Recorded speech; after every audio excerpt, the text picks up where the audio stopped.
Welcome back to Watkins Glen. The NASCAR Winston Cup Series blossoms at big venues near large cities like LA, Chicago, Atlanta, and Detroit. But the true race fan needs to appreciate the history here at Watkins Glen. Fans come to see this winding road course knowing they can't see everything, but at the same time knowing this track has seen it all. Known as Global Crossing at the Glen, our Grand Marshal, Brock Yates. Gentlemen, start your engines.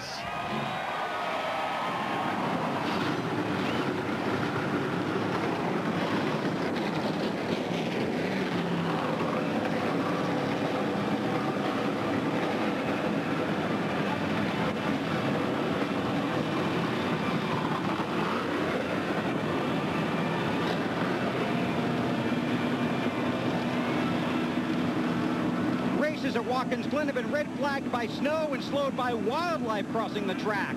Today you can watch these guys run like a deer next on NBC.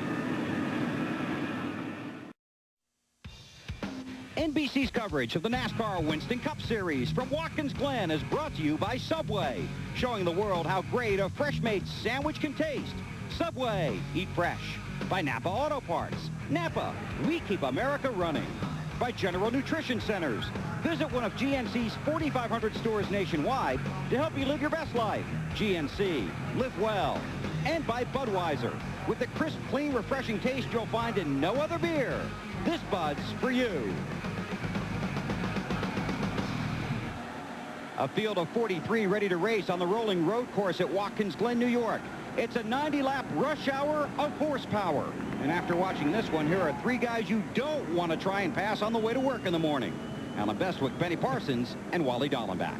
It's never a good idea to try and pass BP anyway. Thank you, Bill, and good afternoon from Watkins Glen. The sun is out right now, but there is the possibility of racing in the rain. It was topic number one on the drivers' minds in the garage this morning. How about it, BP? What about racing in the rain? You know, those road racing specialists, they're just licking their chops because unlike the NASCAR Winston Cup regulars who have no experience in the rain, these guys run it all the time. They would have a decided advantage. You're right, BP. And the thing that they're going to have to learn how to do, the guys that aren't used to running the rain, is in the rain, everything is slow motion. You have to slow down, slow shift, slow brake, slow turns. So they got an education today. All right, that's if it rains. If it's a dry race, do the invaders like Ron Fellows really have a chance to beat Jeff Gordon and Dale Jarrett? Absolutely. I think Ron Fellows has got the talent. The team has the talent. They've got the equipment. The question is the pit crew. They've got to step it up. They're in Winston Cup now. I think the question is, can Dale Jarrett and Jeff Gordon beat Ron Fellows? I know one thing. It's going to be fun finding out. It's going to take 990 turns and 810 gear changes to finish the distance at Watkins Glen.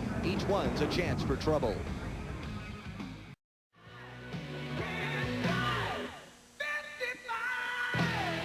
Budweiser, the official beer of NASCAR, is the proud sponsor of the Bud Pole Award given to the fastest qualifier at each NASCAR Winston Cup race, Dale Jarrett, a road warrior.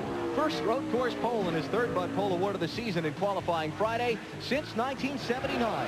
Anheuser-Busch has awarded more than $7 million as the title sponsor of NASCAR's Pole Award program. Here's our Walmart starting grid. 43 drivers set to go. The Yates teammates, Jarrett and Ricky Rudd, share row one, where almost half of Watkins Glen race winners have started. Jerry Nadeau hasn't started this far forward in a race since early March. Robbie Gordon, he nearly won at Sears Point in June. Rusty Wallace has 6 road course wins to his credit, and Ron Fellows leads the Invaders. He finished second here in '99. Local native Todd Bodine, another strong qualifying run for him. Scott Pruitt's with him in his first start of the year. John Andretti in row 5 with only his second top 10 start of the season. He's already won once here this weekend in a sports car. Kevin Harvick's with him in row 5. Tony Stewart won at Sears Point in June. Ward Burton was running third here last year till a late problem. There's Jeff Gordon, the point leader, back in row number 7 with Bobby Labonte. Gordon's won 3 of the last 4 Glen races, and Mark Martin, he's always tough here at Watkins Glen. He's with Sterling Marlin in row 8. Ron Hornaday won a Truck Series race here in '96, and the '92 winner Kyle Petty are in row 9. Row number 10, it's Joe Nemechek and road racing ace Boris Said driving the car usually fielded for Robert Presley. Let's try talking to Boris Said. Boris, Benny Parsons with NBC. You got me? Yeah, I copy. Well, you had some trouble in qualifying. You're back in 20th spot. Is the car better than that?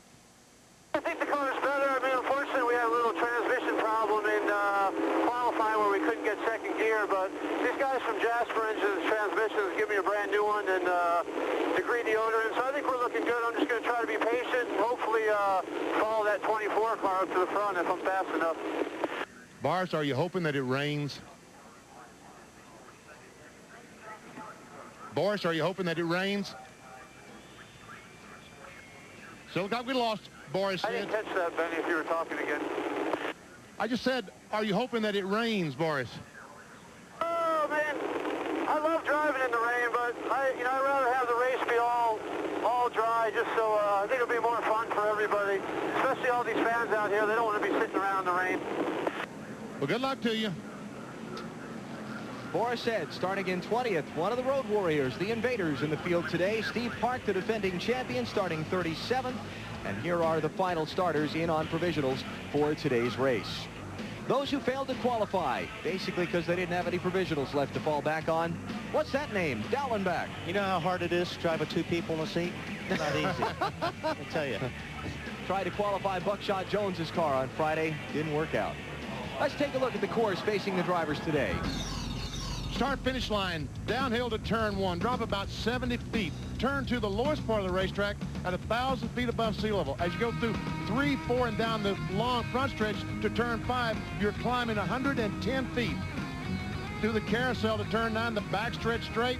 The only left-hander on the racetrack, turn 10, a real sharp right-hander back to the start-finish line. Now, earlier this weekend, we put Benny to the task here at Watkins Glen and said, don't just tell us what it's like to get around the course. Take us around in our EA Sports Thunder Motion. He had some company while he was doing it. It made it kind of exciting. This time they put other cars on the racetrack, and you see Jeff Gordon putting me off in the grass. All right, let's take a lap with EA Sports Thunder Motion around Watkins Glen. Front stretch, down to turn 1. Heavy braking, downshift on the inside. Out of boy. Wow. That Jeff Gordon. Past 6 cars. As we come off turn 1, down the hill a little bit to turn 2. If you follow it, just like Boris said, we know if we follow Jeff Gordon, we'll be okay. Turn 2, 3's a left-hander, up the hill. Oh, Jeff Gordon bounces off the wall. I'm trying to get alongside so I can outbrake into turn 5. Uh-oh, but Jeff Gordon still has that little bit of advantage. Hard brake in the inner loop. Back to second gear. Uh-oh, missed that corner. Well, come on, Jeff's up there, got to catch him. The inner loop, the carousel, turn 9, back the other way. Turn 10 left-hander. Come on, there's Jeff. I think I might have him. I think I can get him off turn 11. Hard right-hander, back to the right on the outside. Oh, no, couldn't quite make it. But if I can follow Jeff Gordon around this and keep up with what, Wally, what? All I got to say is you are lucky that Jeff only had 7 cylinders. Oh, that's cold. That's cold. But it's a very typical thing here at Watkins Glen. You're looking at Jeff Gordon's back bumper. Yes, it is. Yeah. See the Half cars a lap from the green flag. weaving back and forth, trying to get all the debris cleaned off the tires. So we go down in turn 1 and make that right-hand corner. It's going to stick. While we have the time, let's get some final reports from pit road. Here's Marty Snyder. Well, Alan, there's perhaps no driver in the field under more pressure today than Robbie Gordon. This will be his last ride in the 31 car. Mike Skinner, the regular driver, will be back at Michigan. Now, Robbie is a road course expert. He knows this is perhaps his best chance to win a Winston Cup race, and he does not have a full-time ride. But if he wins today, he knows that he will take a big step towards achieving that goal. To Matt Yoakum. Marty, Tony Stewart is the most recent road course winner on the Winston Cup Tour. But I spoke with Tony as he was climbing into his race car. He was not very optimistic about today. He said he feels like he has a 6th or 7th or 8th place car, but not a car that can compete with the 88, 28, or 24. They have made a number of changes on this race car this morning, but much like Sonoma, they started the race not the best race car, but they were the best race car at the finish today. Hey, Matt, the team car to Sterling Marlin's number 40 is the 01 driven by Scott Pruitt. That car tested up here and had a great test, so they applied that knowledge to the 40 car. It didn't work. They had a bad qualifying run, and they had to change everything on the car to make Sterling comfortable. He believes he is now, and after a season-best second-place finish last week at Indy, they're pumped to try to stay in this points race. They're currently 4th. Alan? All right, Dave, thanks. Field coming down for the start now. 90 laps make up the distance today, 220.5 miles. That 90 laps a crucial number because it makes an even two-stop race on pit strategy. Lap 30, lap 60, and the pit strategy here today will be key in determining who wins. We'll talk more about it as we get closer to the first pit stop. But we're set to go at Watkins Glen as the pace truck heads for turn 11, the final corner on the course. Dale Jarrett and Ricky Rudd opposite the normal positions on a racetrack because you're running the opposite of normal direction since you're on a road course. It is Jarrett to driver's right, Rudd to driver's left, and they're coming down for the green flag at Watkins Glen.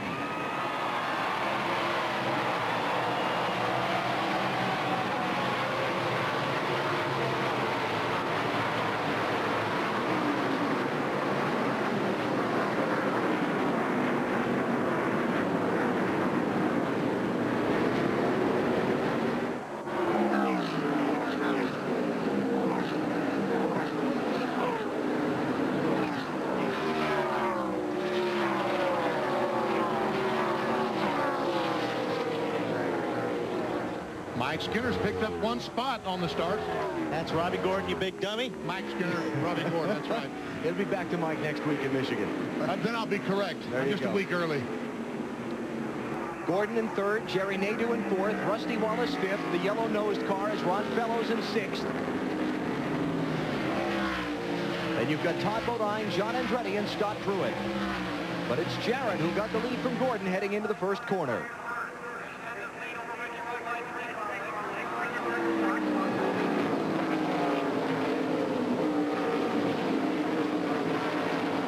Johnny Benson trying to pick up some spots, and does, on Michael Walter.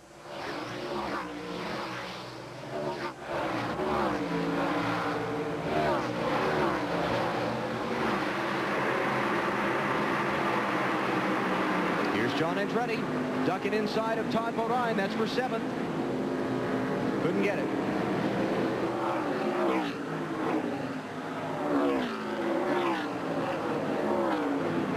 Stewart did outbreak Kevin, though, going down to turn 1 that time.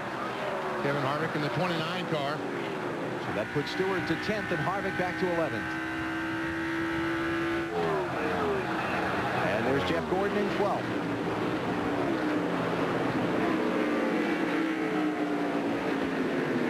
Oh, cloud of dust there. Tony Stewart off the racetrack. Was it Stewart? Yes. Thought it might have been Harvick. Never question the driver's eye. I'm going to learn that lesson one of these weeks. Well, I'm pretty sure it was Tony Stewart. Put it that way.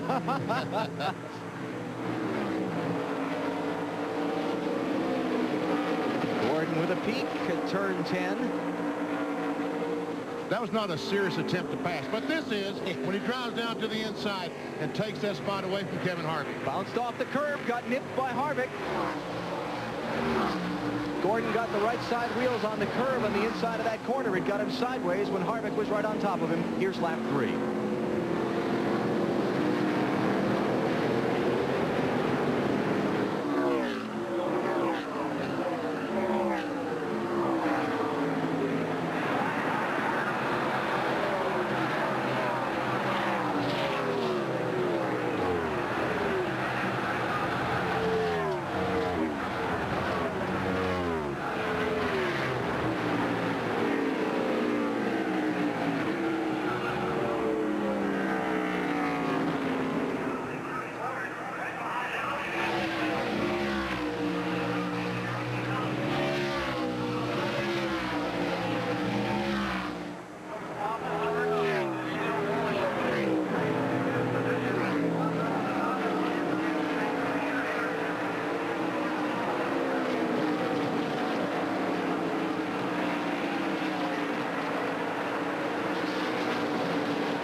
Scott Pruitt's backing up. He was 9th.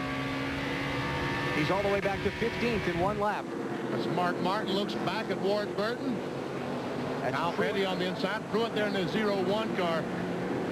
I thought I saw a little puff of smoke when he went to make a shift there, Benny, and we'll see if we can get a follow-up report from his kid if they've lost a cylinder or something, but he sure lost a lot of positions all at once. I agree with you. I saw that same puff from the 0-1. Bobby Labonte running in 18th. Matt, how about it? Alan, I just spoke with Andy Graves, the team manager for Chip Ganassi Racing. He said the engine died, so Scott swapped to the backup ignition box. The engine refired, and that's all they've talked about on the radio since. Okay, so he lost all 8 cylinders at once. Yes. And got them all back. These cars do have a backup system, so they can switch to another ignition box coil. What you call a moment, though, when it happens in front of 30 cars. Yes. Yeah, that's one of those road racing terms. Yeah. A moment. Pruitt on the Winston Cup Tour last year, driving for Cal Wells and the PPI team. Not renewed for that ride for the start of this year. This is his first race on the Winston Cup Tour in 2001.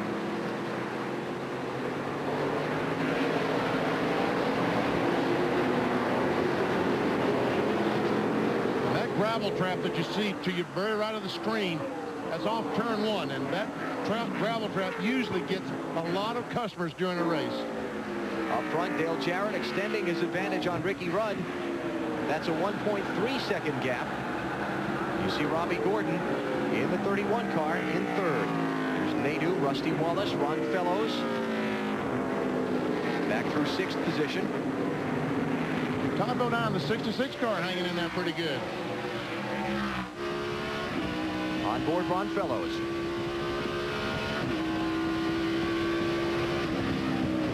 What's that on the windshield of the camera lens? That's some water. I don't know if it's raining or if that's coming out of Rusty Wallace's car.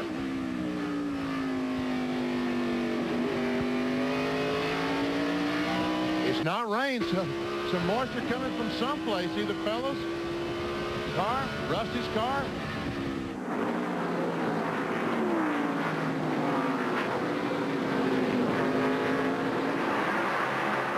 We'll check in Rusty's pit and see if there's any kind of a heating problem or something reported on his car that might be putting water out the overflow, but certainly seeing something hit the lens there on the camera on the 87 car. And sometimes you would get fuel, but normally after a lap or two, the fuel from the overflow will come out of the car in front of you and get on the windshield, but it should be gone after about a lap or two.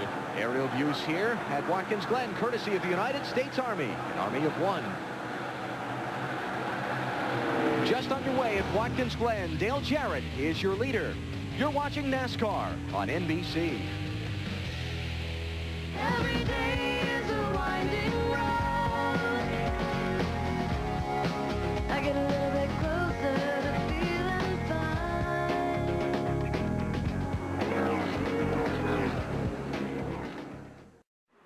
Dale Jarrett is the leader at Watkins Glen. 7 laps into 90 that make up today's race. Welcome back. Log on to NBCSports.com for the latest NASCAR news and results. Plus, check out Benny Parsons' special interactive on the drivers who could emerge as NASCAR's next superstar. NBCSports.com. Rusty Wallace has lost a couple of positions as a challenge is on for second spot. And Robbie Gordon takes that away from Ricky Rudd.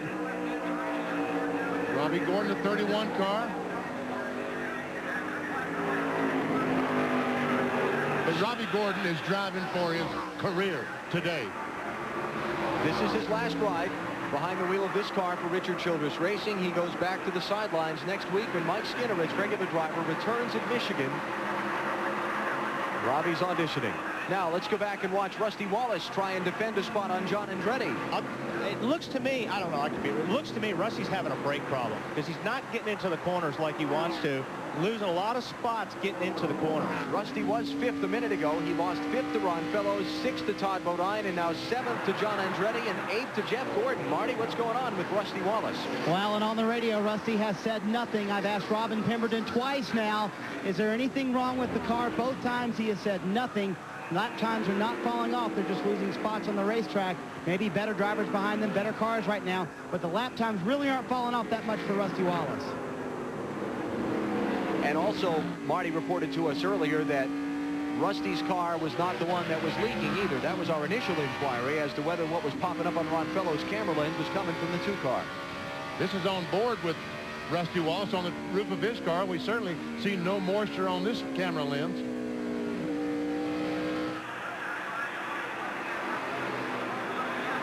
Turn 1 is where Rusty seems to be really struggling. To see if Tony Stewart's able to take advantage. Rusty's back in 9th now. Here comes Stewart. See what I mean? I mean, Rusty is a hard person to pass on a road course, especially under braking. And the 3 or 4 guys in front of him made it look easy.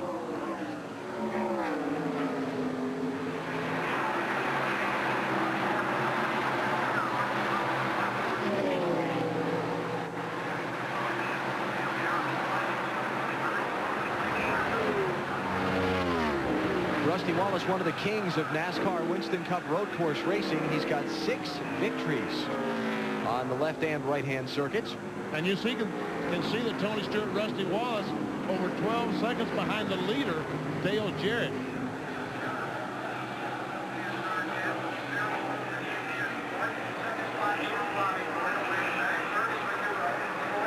That's Kevin Harvick next behind Rusty, trying to close in. Tony Stewart able to maintain pretty well the difference between himself and the 88 car.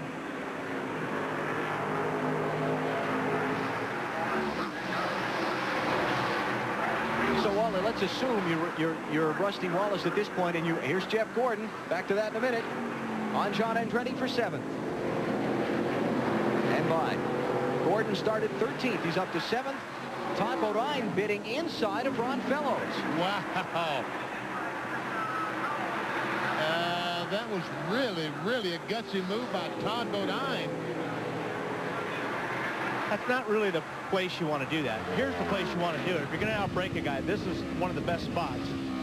And that was a classic outbraking maneuver on a road course. That was picture perfect. Nice job, Todd. Keep it up. You can get them there all day.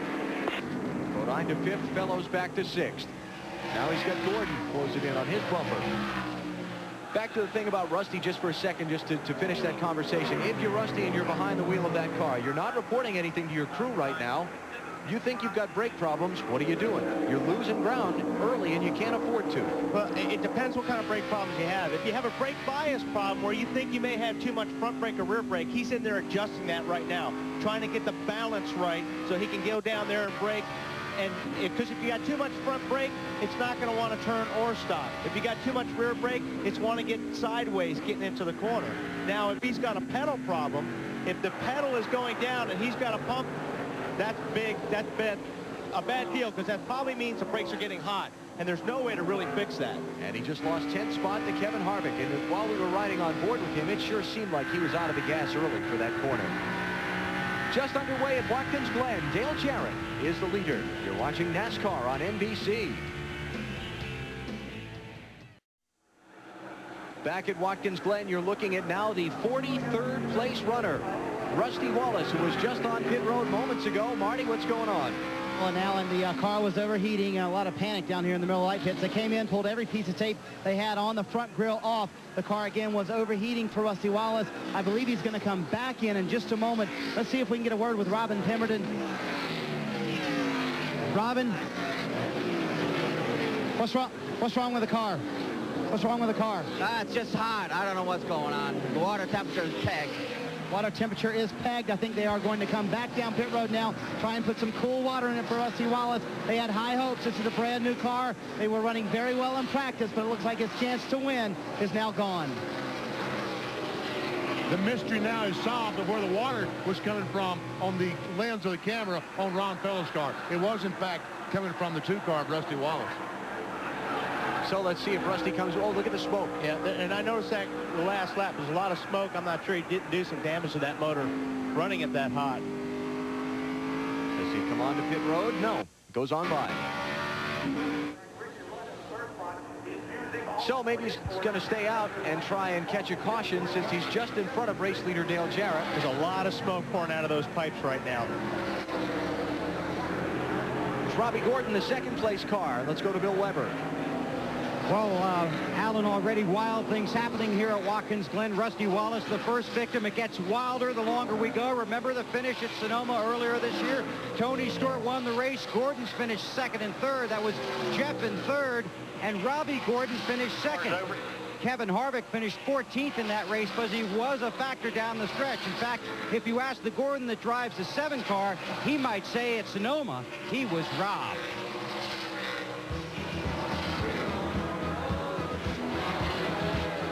Tony Stewart pulling away from Robbie Gordon. Robbie Gordon is spinning the tires.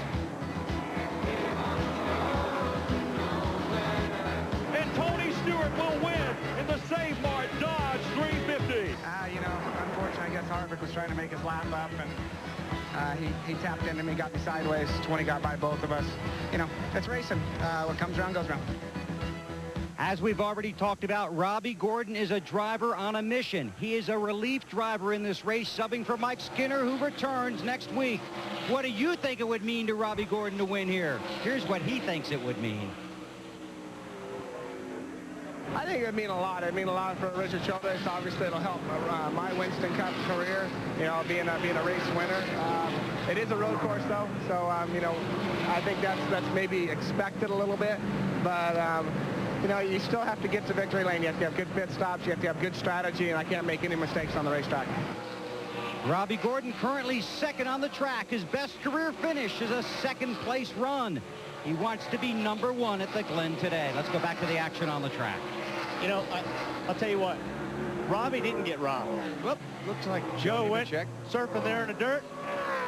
I don't think Robbie got robbed. I think Robbie lost that race for himself at Sears Point. He had the car, and I don't think he used his head. He should have let Harvick go earlier, and it would have been different. But I think here, he's learned from that mistake. And he's very confident. I talked to him this morning. He wants us really bad.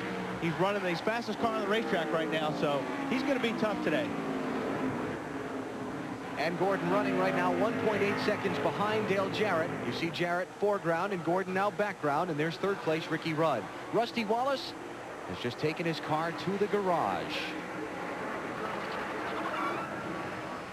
There's Rusty. And Jarrett is spun down in the dirt. The leader is in the dirt pile in turn 1. I don't know what I hit, but it locked it up. And the caution flag is out because he's stuck. Cannot get out of there. Oh, my goodness. And saw this yesterday. A lot of these guys are running into brake problems, and a lot of it was brake bias. He said I locked them up. Not sure if he locked the rears up or what, but there's a lot of cars that had a problem with that yesterday. You see, and he can get, he's first gear, reverse. The car is not going anyplace. The only way out of this is with a record. And it probably will cost him a lap while they get the record to him to pull him out. So Robbie Gordon has one less bullet being shot at him today. I don't know if I hit anything. My brake pedal went all the way down. I don't know what happened there, guys. Dale Jarrett goes in the corner and said the brake pedal went all the way to the floor. So the second place man in the NASCAR Winston Cup Championship is in the gravel trap. Sorry, I hadn't had any enemy. Let's take another look at what happened. That's all I've been doing. Let's go take a look at what happened to Dale Jarrett.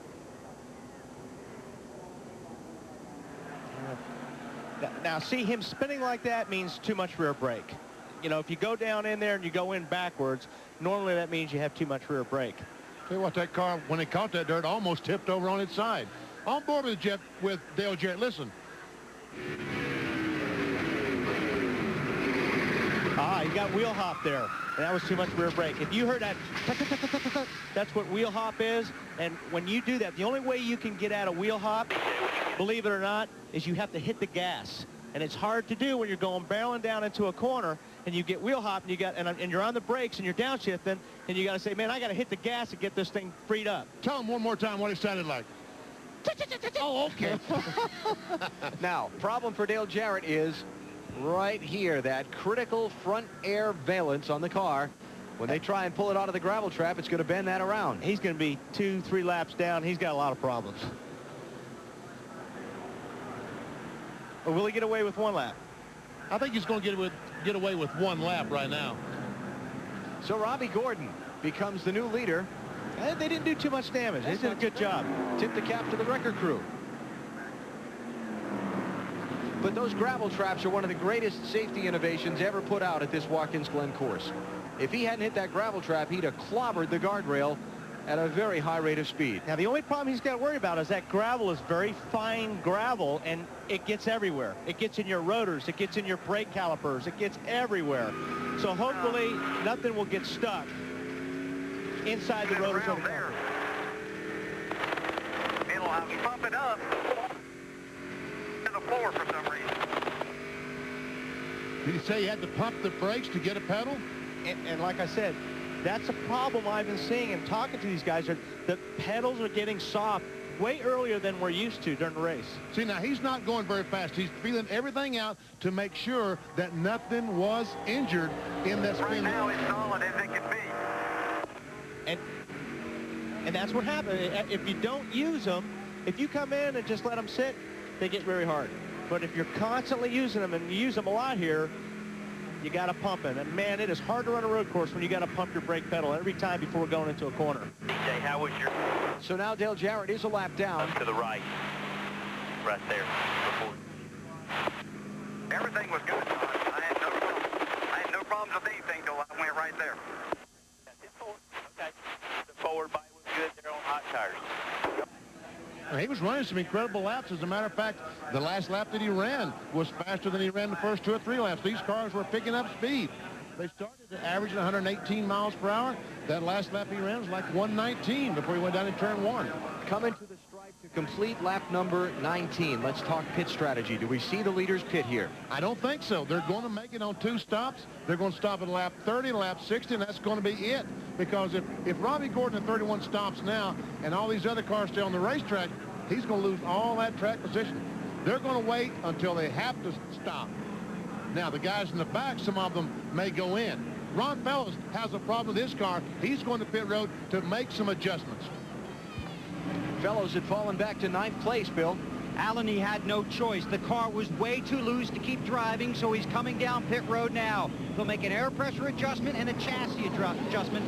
These are the most precious seconds for Ron Fellows today. He has the talent, he has the equipment to win this race. The question is, does he have the pit crew? Several other cars on pit road. They've already changed lefts. Now they'll come around and change rights, reverse of a normal pit stop. To Dave Burns. Jeff Burton is in, Bill. The car was a little bit going to add a half-pound of air pressure to each rear tire to help him steer the car better. He's picked off a number of positions, and one by one here at a road course is the way to go as he swings the rear end around and heads down pit road. Let's go to Matt Yoakum.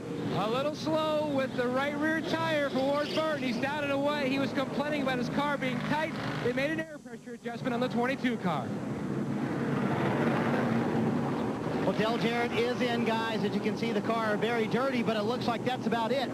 No real damage on the front valence. Again, as Wally said, that was the concern. They pulled one piece of tape off the front grille. They're a little worried about the engine overheating now, but they're going to change 4 tires. They don't even make an adjustment. They check the rear brakes. As we talked about, maybe too much rear brake. They just went inside. Kevin Gilman, the rear tire changer, checked the rear brakes just to make sure they were okay, and they sent Dale Jarrett on his way. Why? How would they check the rear brakes to make sure they're okay? Do these cars have heat strips across the calipers, and they look to make sure that they're operating at a certain temperature? Well, they do, and sometimes they put temperature paint on the rotor. So that's probably what they were looking at. Was like you said, they were looking at the temperature, make sure they weren't getting too much bias. There was too much heat in the back or the front. So Dale Jarrett is back now in 42nd position. 1 lap down. Talk about going from the top to the bottom in a hurry. All right, they made some adjustments on the 87 car, the chassis on the car, trying to get him a little bit better. We have a camera in the right rear. Take it off there, see they jerked the rubber out to make that spring a little bit softer. Now they put the right rear back on, car is gone. That was a left rear. That's the right rear. I looked at the camera this morning. It was the right rear. And I think this is backwards. It's a road course. It's a road course. Ron is probably, I'm guessing, but knowing that these are road course guys, he's probably got one of the stiffest setups out here. The guys that have run Trans Am and different road race cars, they like a car that doesn't roll. They like a stiff car. So he's probably fairly stiff in the back of that car.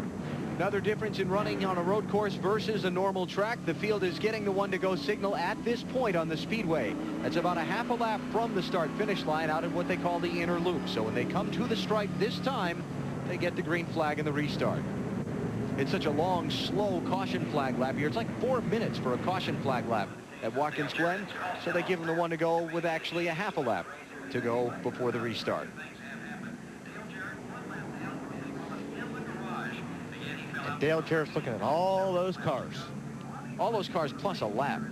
Here's our NASCAR Busch Series update. No race for the division this weekend. They go back at it in Michigan next Saturday. You'll see it on TNT. Kevin Harvick with a point lead over Greg Biffle of 163. Truck Series raced earlier this weekend in Nashville, Tennessee. Scott Riggs picked up the win and closed in on Joe Ruttman for their series championship. That's the NASCAR Craftsman Truck Series update. Jack Sprague was the point leader going into that one.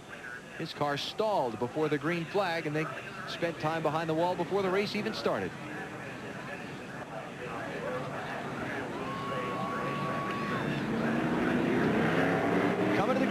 flag. Robbie Gordon, Ricky Rudd, Jerry Nadeau, Todd Bodine, and Jeff Gordon are now the top 5. Green, green. Clear on the right. Jeff Gordon inside of Todd Bodine for 4th. John Andretti defending against Tony Stewart, who's up to his outside trying to take a spot.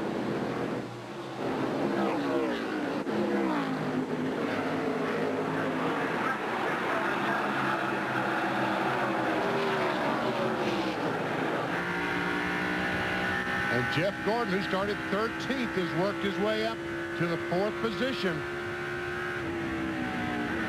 On board the 29 car, Kevin Harvick, as he follows Tony Stewart through the interloop. Chicane, whatever you may want to call it.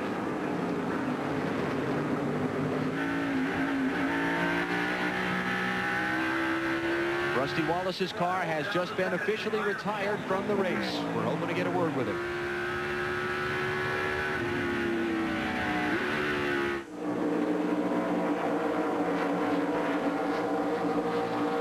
Boy, that's got to hurt. Rusty was 6th in the championship coming in.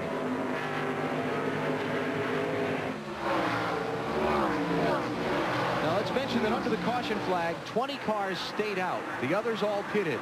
So the first 20 in line are on the original tires they started the race on, and they'll all be coming to pit road under the green pretty soon.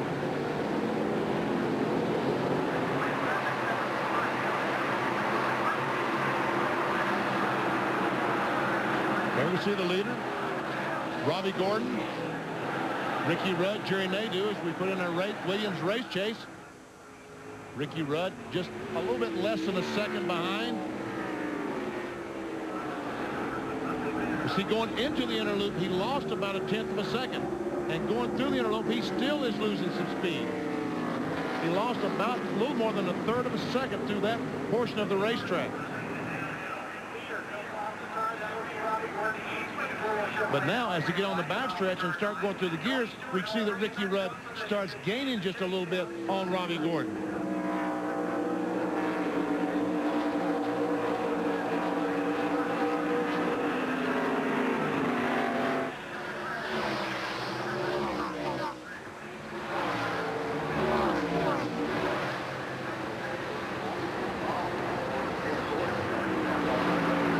Here's Tony Stewart inside of John Andretti, 6th place.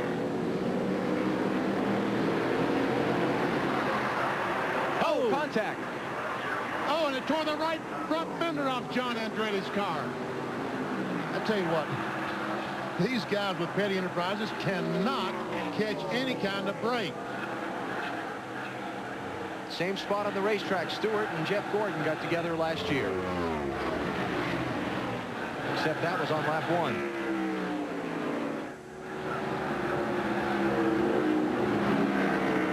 It doesn't look like the fender's rubbing anything. I just don't know if NASCAR will allow him to stay on the track with that fender protruding like that. I guess we'll find out the next time by. This is Mark Martin in 9th, looking ahead. Rusty Wallace is out of the race, and Bill Weber's caught up with him. Well, I know you're disappointed. You had a new car and high hopes. What happened? I had really high hopes. I had a car that was running great, and all of a sudden it started getting hot, and I pitted it, went back out, and couldn't get it fixed, and came in and opened the hood, and we accidentally left the water line loose from the radiator to the water pump, and it burned itself up. That was a problem. Rusty, that's extremely tough to take.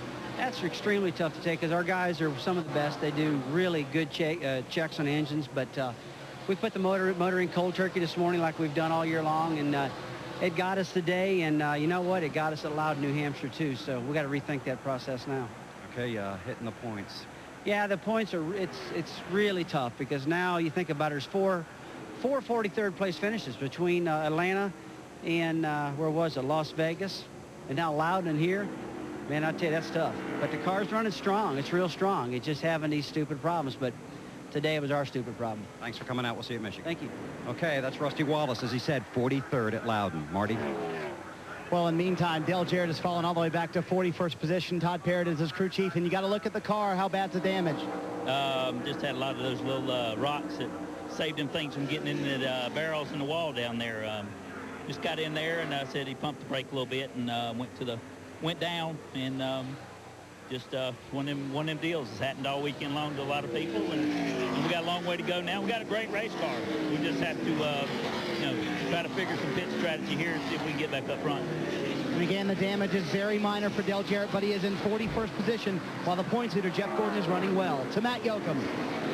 And the famous 43 is making his way down pit road. They were told to come down pit road by NASCAR because of the fender hanging off like it is. The right front sheet metal damage. A tough break for John Andretti, who started 9th, had a lot of high hopes today. He won a Grand Am race in the GT3 class here Friday night with his teammate Kyle Petty. And they were running well today. You can see it pulled apart right above where the seam is on the fender as they change that right front tire. They're going to have to peel apart that sheet metal. Now they have the Sawzall out. They're going to cut away some of that front fascia and the fender. And here is what happened to John Andretti as he leaves pit road. Let's take a look at it. This is turn 1.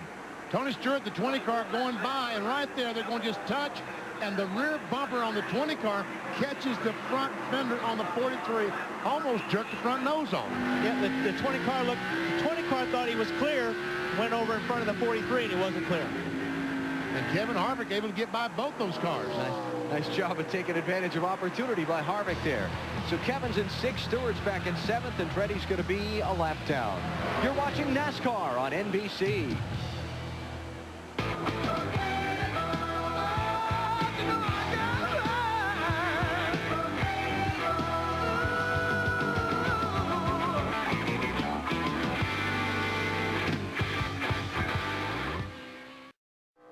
Robbie Gordon leads at Watkins Glen as Subway presents NASCAR Winston Cup Series racing on NBC. You see the interval between Robbie Gordon and Ricky Rudd, the second-place car. Using our Williams race, Jake, you see that Robbie Gordon has pulled out almost another second on Ricky Rudd from when we saw this just a moment ago. You see John Andretti just in front of the leader. Andretti did get out on the tail end of the lead lap. I erred a minute ago. He just barely got out in front of Gordon. But John is back in 40th position.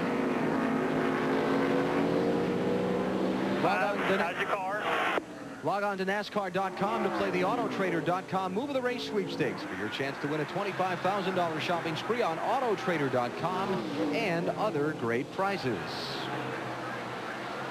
We're coming up on green flag pit stops for some of the leaders, so let's take a break here and come back to cover that. You're watching NASCAR on NBC. Welcome back to Watkins Glen. The first pit stops of the day. Leader Robbie Gordon is in, as well as the man right behind him, Jerry Nadeau. Robbie Gordon will take on 4 tires. No adjustments. The pit stops are a little bit earlier than we thought they would be. That's because of all the laps under caution and the 3 pace laps before the race. For Jerry Nadeau, they added 1 pound to both tires in the rear. They hope that loosens them up off. To Matt Yoakum. And Jeff Gordon is already down and away. The 6-time road course winner entered pit road in 4th. A slight air pressure adjustment. He was tight in and loose off. And he gained a lot of ground on Robbie Gordon, who had a lug nut pop off that left rear tire. They had to stop and pick it up. I'm surprised that no one had a really good pit stop. Robbie Gordon had about an 18-second pit stop.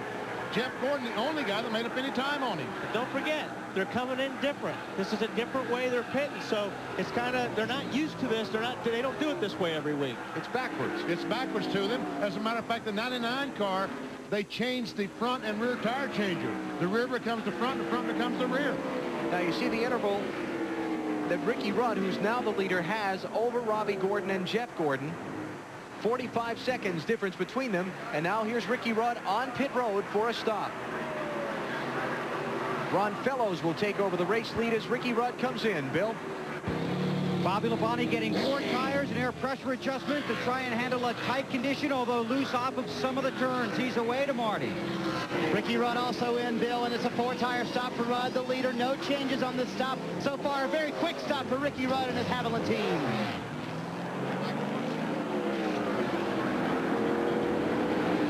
All right, let's see how Ricky Rudd does versus Jeff Gordon and Robbie Gordon. Who's going to get the lead? Is it going to be Ricky Rudd? Yes, it is. But Robbie's got a lot of momentum going up through the S's here, so they're going to be all over each other. On an oval track, we'd be worried about Rudd with low pressures, having to be careful the first lap. Is that a factor right now? I think so. Robbie should be able to outbrake him. That's what he's doing right here.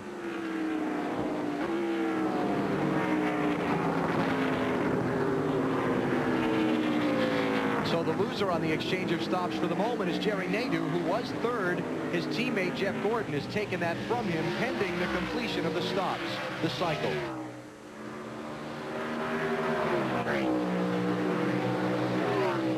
Ron Fellows has been on and off pit road. Oh, the car goes straight down in turn 1. Lost some brakes. Joe Nemechek, he drove it through. It looks like he drove it through the gravel so he wouldn't get caught. He's down on solid ground, and that's the second time he's been down there today. So he must be having some problems with the brakes. Nice job getting through the gravel trap, though. Attaboy, Joe. He's got some damage here, right there in the middle of the valence, though, when he went through there and did that. And he had to stand on the gas or he would have got caught. But right there, he's got some damage. Let's take a look at what happened to Joe Nemechek in turn 1. Man, that's a snowplow going through that gravel. But somehow he got it stopped. On board, let's listen.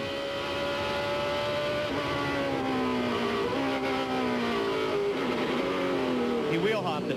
What did he do? There you go. But instead of, you know, what Joe did there, he got back on the gas. That at least kept him going straight.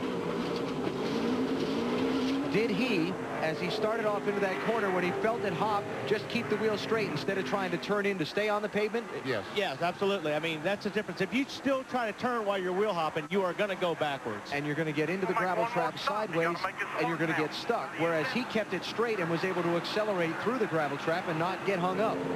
That's a pretty cool move.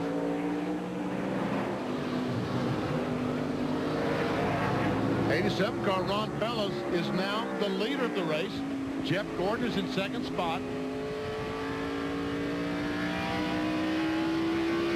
Jeff Burton, the 99 car. Yeah, I thought I saw Ron Fellows on pit road under the green a minute ago. I had mistaken him for another car, so he's not stopped yet. He stopped on that first caution flag, so right, but he can run for quite a ways now. But I said he was in under the green a minute ago, and I was wrong. Dave, how about Jeff Burton? Yeah, you're right, Alan. He did stop on lap 19, and they were just a little bit tight, so they put a half round of air in each rear tire, and that will free the car up a little bit, make it a little bit easier to turn through the corners. That's what Jeff needed. Now, where we're at is we're on a split pit schedule. These cars you're looking at stopped under the caution at lap 19. The ones who stopped under the green, like Robbie Gordon and Ricky Rudd, they're back in 19th and 20th right now. And we talked about Robbie Gordon taking the lead from Ricky Rudd, and Ricky Rudd taking lead on the pit stop. Obviously, they were back or 19th and 20th position. When these cars stop, theoretically, they will be back in the lead. And if a caution comes out here in a minute, it could change the whole thing. Strategy, strategy. It's big in these road course races, and it's big right now at Watkins Glen. Ron Fellows is the leader. NBC's coverage of the NASCAR Winston Cup Series from Watkins Glen is brought to you by Miller Lite. Grab a Miller Lite. It's Miller time. By Circuit City. We know how you feel. That's why we're here. Circuit City, we're with you. And by Wrangler. Real, comfortable jeans. Just over a third of the way in to today's race at Watkins Glen. New leader, Jeff Burton in the 99 has gone by Ron Fellows in the 87. So Burton becomes the fourth different driver to lead the race today. And let's go back and take a look at how he got it. Coming off the carousel down to turn 10, the left-hander. He gets position on Ron Fellows. There's nothing Fellows can do except back off, except the fact that Jeff Burton is going to be in front of him when they come off that corner. Now this is turn 1, just moments after that. Tony Stewart stopped and Boris said did not. Boris said, sorry. And Boris said, I'm sorry, is correct. Goodbye. Yeah. Excuse me, coming through.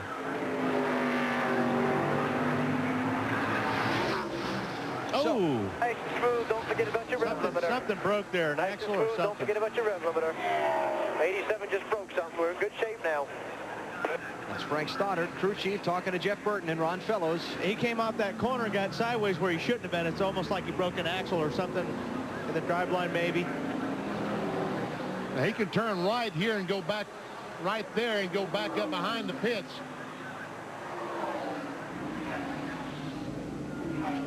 Flat right. Clear me, please, clear me. He wants to back up that road, I think. He's telling the spotter to clear him. Now you see the caution waving in that section of the track, but that's just that corner of the track that's under the caution. Well, he's moving, so it may not be the drive line. Got a report that the right front tire may be down on that car. Boy, it's sure ill handling. I see it, I know that. It stalled. See the red light on? And battle between Ricky Rudd and Jeff Gordon.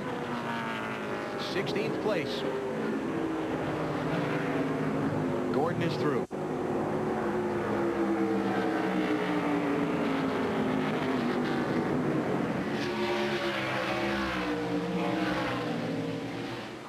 That's Jerry Nadeau behind Ricky Rudd trying to keep up. Caution is coming out. Ron Fellows' car stopped on the racetrack in the S's and needs to be removed. Second caution of the race.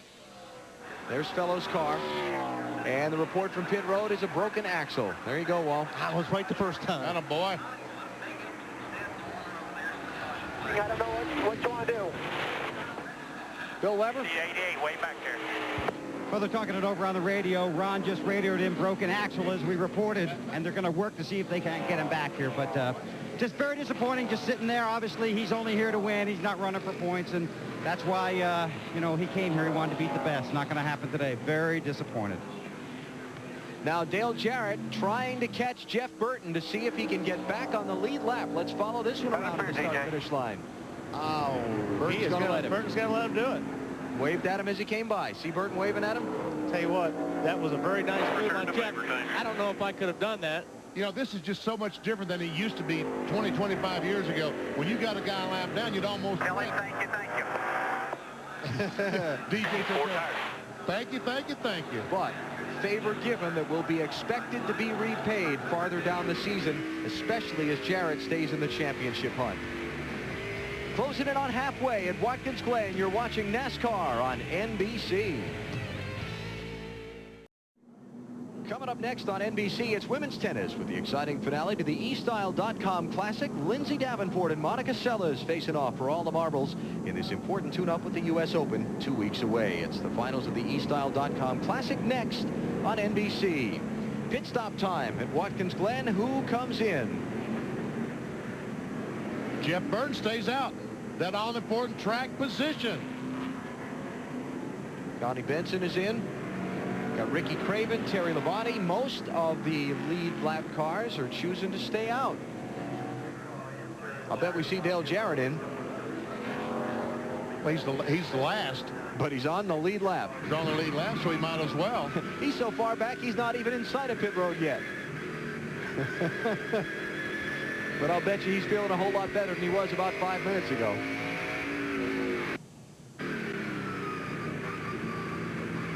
Has to slow down, but that white line adhered to the speed limit on pit road. That is slow. 35 miles an hour. A race driver would think it's slow. That's hard to go that slow. Let's go to Marty Snyder. Well, Alan, as you talked about, thanks to the fortuitous caution and the gift from Jeff Burton, Dale Jarrett feels a lot better now. They are back in contention. They're 38, but they have a very good car. Todd Parrott came on the radio, asked DJ how the chassis was. He said, very good. Do not make any changes, please. 4 tires and fuel is all we need. The car is still very good. Remember, he was on the pole and was leading early. To Matt Yoakum. The 20 car, Tony Stewart, had to back up. He was blocked in by the 43. They made a track bar adjustment and adjusted the air pressure in the left rear. The car would not cut turning left or right in the corners. Jeff Burton stays on track and maintains the lead here at Watkins Glen. We'll come back for the restart in a minute. Here's our Wendy's race menu for the next month. The action moves to TNT. Next Sunday, Michigan, then Bristol. Can't wait. Darlington in the Southern 500, the night race at Richmond, all coming up in the next month. NASCAR on TNT. We look forward to bringing you our continuing coverage of the race for the championship. Coming to the restart, new top 10. Jeff Burton, Dale Earnhardt Jr., Kevin LePage, Johnny Benson, and Bill Elliott. Then Michael Waltrip, Terry Labonte, Jeremy Mayfield, Steve Park, and Bobby Hamilton. And actually take Benson out of that because he pitted. Get ready. Green flag. When he handled himself in that situation with Kevin Harvick at the end of the race. We're back up to the race. It's Bill Elliott, the 9 car, on the inside of Kevin LePage for third. Can make the pass.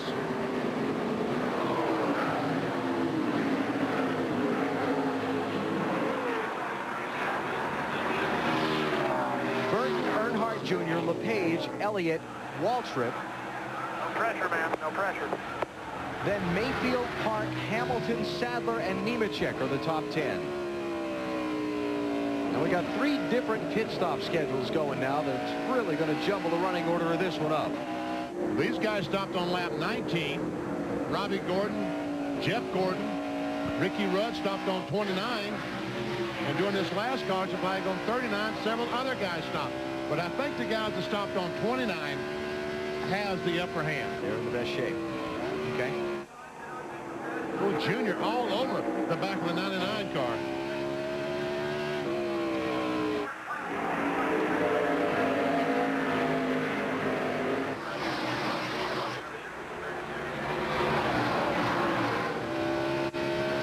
Jr.'s second Winston Cup race at Watkins Glen. He broke a transmission 2/3 of the way through the race and fell out last year, though the year before he won the NASCAR Busch Series race here. That was in June of '99. Watch Dale Jr. Everybody nice and smooth, take care of everything. Nobody's coming.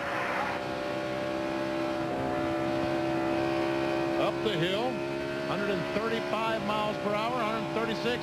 And we'll see how much he gets up to at the end of this straightaway. Speed is building. There he shifts, starts shifting.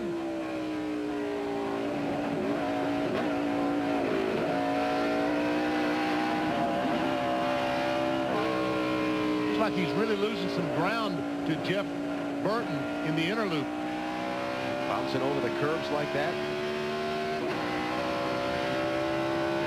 Down the back, we'll see what kind of maximum miles per hour he will turn. About 157 miles per hour when he makes that left-hander.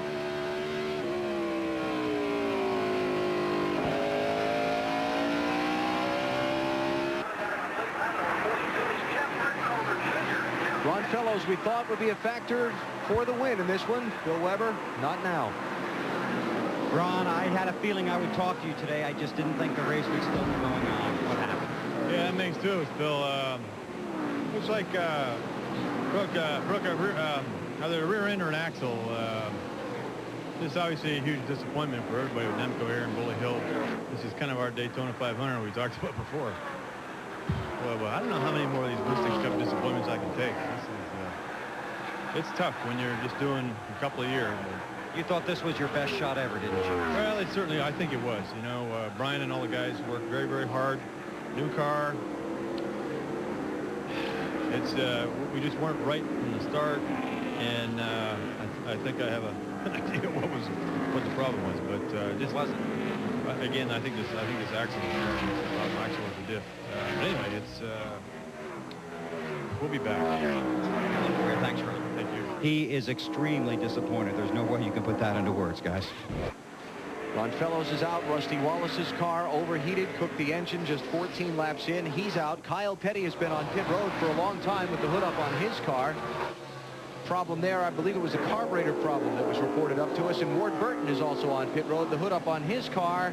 They were reported to be losing a cylinder on the Caterpillar Dodge.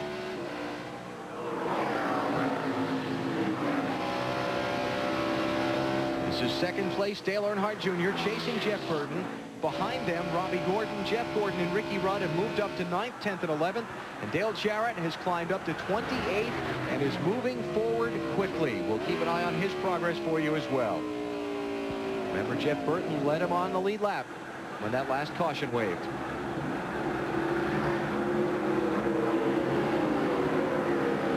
Kevin LePage had 4 cars hanging there pretty good. Distance between the top 2 in the championship. Jeff Gordon in 10th place, Dale Jarrett now in 27th. It's 11 seconds between them. And Dale Jr. pressing Jeff Burton hard for the lead. We'll see that the difference between Jeff Gordon and Dale Jarrett stand about the same.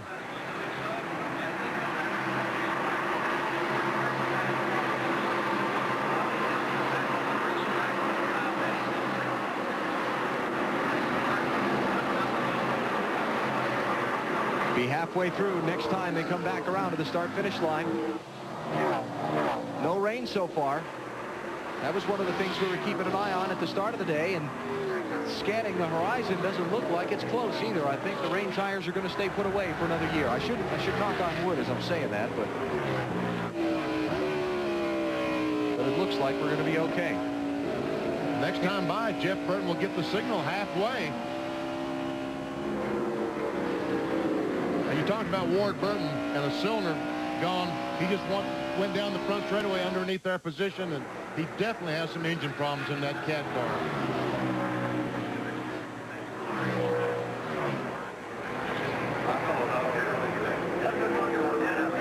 Robbie Gordon trying to get by Nemechek. That's the 8th position.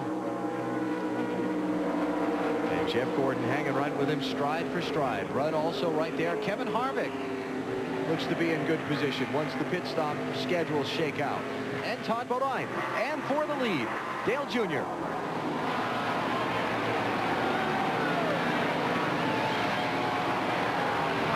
Here comes Jeff Burton back. And he retakes the lead in turn 2. Junior say, doggone it. Sorry, but just keep them cool, and then we'll get it back. So, in effect, Dale Earnhardt Jr. has never led this race. That's true.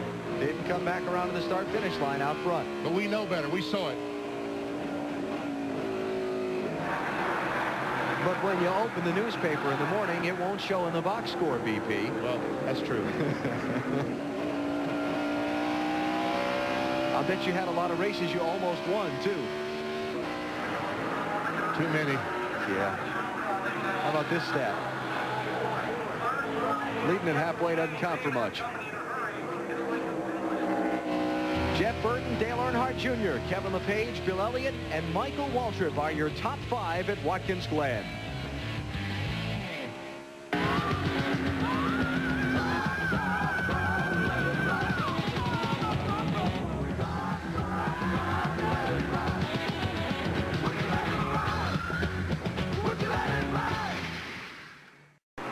Just past halfway as Subway presents NASCAR Winston Cup Racing from Watkins Glen. Jeff Burton is the leader, trying to hold off a very determined Dale Earnhardt Jr.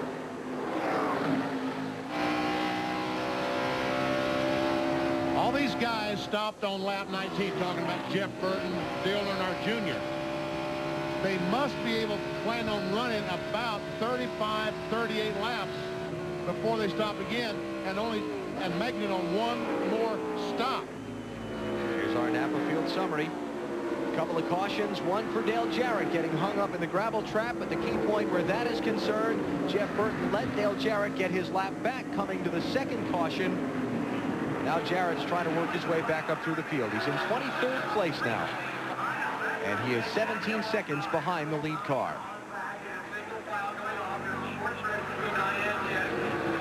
So, recalculating our math, BP, on the pit strategy, Burton may not be in as bad a shape as we thought. No, all these other cars, I think Jeff Burton's okay because everyone has to stop one more time. And I think that Jeff Burton and Dale Jr. can make it on one more stop. They only got to run about 35 laps, and I think they can run that far.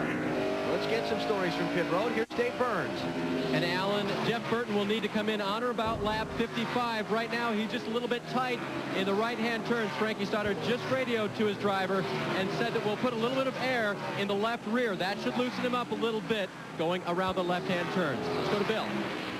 Well, out on the racetrack, Dale Earnhardt Jr. got around the 99, and then Jeff Burton said, look out, bud, and went right back by him. Now, earlier in the race, I asked Tony Eury Jr. how the 8 car was running. He said crummy. But right now, it's a lot less crummy. His car is very good, picking up speed, picking up confidence. Should be picking up fuel and tires around lap 55 or so, Max. Jeff Gordon and Robbie Loomis are looking at this race like 3 30-lap features. Their first stop was on lap 29. They expect to have their final pit stop at lap 60. Currently, Gordon says his 24 car is still tight in the middle of the corner. They're talking about what adjustments to make to his car at his final stop. Now to Marty Snyder. Matt, Robbie Gordon can do Jeff Gordon just a little bit better. At lap 57, he can come in and stop for fuel to go the rest of the way. The car is very good right now on the track. Jeff Gordon just passed Robbie Gordon. Robbie said he's just messing with a 24. He wanted to see how good he was and where he was good so he could learn if he had to pass him later, where he could potentially pass him. Now, when they come down pit road, that could be a problem for Robbie Gordon. He says his first gear is too high on pit road. He's going to need a push. It's not good on restarts. File that one away for later, and it's not good on pit road. But his first gear really helps him out on the racetrack. File that one away. How about that move by Robbie Gordon? How about that? Robbie Gordon by Nemechek and Jeff Gordon.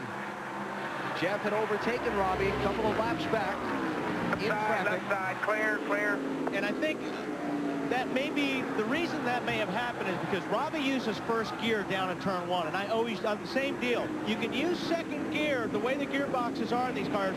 A lot of guys just use second gear. Jeff Gordon's one of them. He normally runs second gear through turn 1, but when you're in traffic, if you've got that first gear you can use, you can squirt by a guy like that, and that's what Robbie just did. Kevin LePage getting shuffled back. He was in third just a lap ago.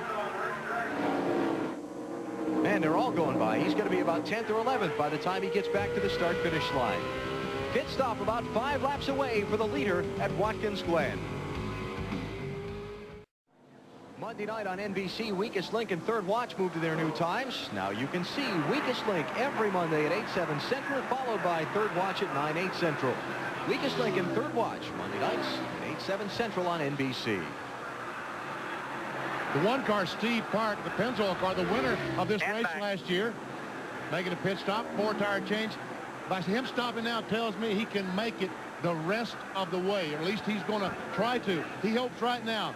He goes on the racetrack and the caution flag will come out.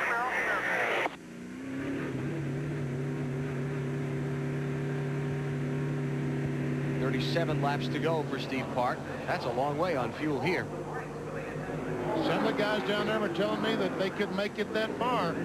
I've got to believe that Steve Park is one of them. Expect about another 2 laps before Jeff Burton, the leader, comes down pit road. He and Dale Earnhardt Jr. should stop at the same time. I'm still thinking I'm going to put a half a pound in the left rear. Anything else? Oh. Jeff Burton sounded like he was a little busy in there. No. A very abrupt no. Looking back through the top 10, the 9th place car, as Boris said, in the 77. One of our road warriors invading for the day. Let's take a ride with Boris. Boris is one of these guys we call a heel and toer. He's not a left foot breaker. You know, see his right foot? When he goes to downshift, he'll put his toe on the pedal and then he'll roll his heel over on the throttle as he's downshifted. He'll also use a clutch when he downshifts. That's a safety pump right there for the brakes. Not a lot of guys here do that. Most of the guys in Winston Cup are left foot breakers, and they don't use a clutch when they downshift or upshift.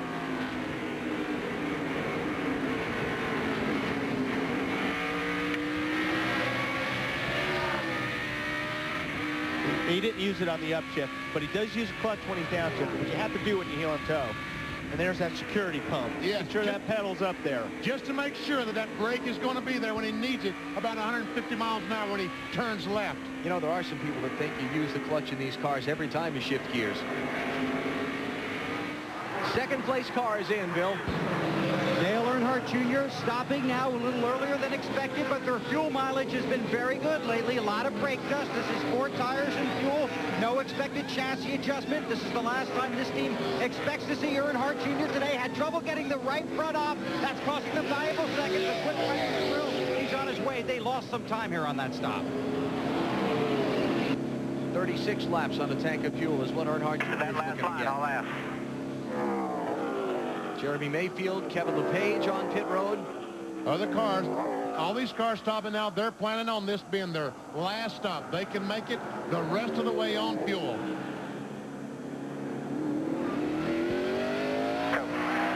Dale Earnhardt Jr. has really been on a tear as of late. He's moved from 11th to 7th in points over the last 5 races. And you can see over the course of the season, he's really, after a slow start, gained some momentum. Now Jeff Burton, the leader, is on pit road. Jeff, I want you to concentrate about coming hard to the sign for me. We stopped short last time. I want the front end hard on the sign for me. Dave Burns will cover the leader's stop. Alan, 20 laps ago, under pressure from Dale Earnhardt Jr., Jeff Burton was told be smooth. But just about 10 laps ago, Frankie started saying, give me some hard laps here to pull your lead out. He's done that, and now they're going to replace those left side tires, which has an adjustment in the left rear, a little bit of air pressure increase to help Jeff turn the car in the corners. Crew goes around to the right side. They're talking about getting the fuel full. They have it. You can see it splash out, and he avoids Bill Elliott's guys and goes on out of the pit side. Here's the 9 car of Bill Elliott. They do make their stop. A little bit of trouble getting the right rear on, and now Elliott is gone. Let's go to Matt Yoakum. And Tony Stewart dives behind Bill Elliott into his pit stall. They are going to make a track bar adjustment. You can see Brian Larson with the wedge wrench making the track bar adjustment. He's the catch cam man as they come around to the right side of the car. 4 tires stop. Tony said the car was still tight in the center of the corner. He's down and away. Robbie Gordon is now the leader. And it shouldn't be long before he pits. And the 31 team has just asked the NASCAR inspector in their pit to tell NASCAR that there's oil all the way around the racetrack. Conveniently, while they're leading and could use a caution, maybe? Ricky Rudd on the racetrack. Here, come on down here. Marty? Ricky Rudd comes in running 6th. Benny, this is a little bit earlier than they wanted to come in. They were planning on coming in around lap 58. This is lap 55 or 56 now.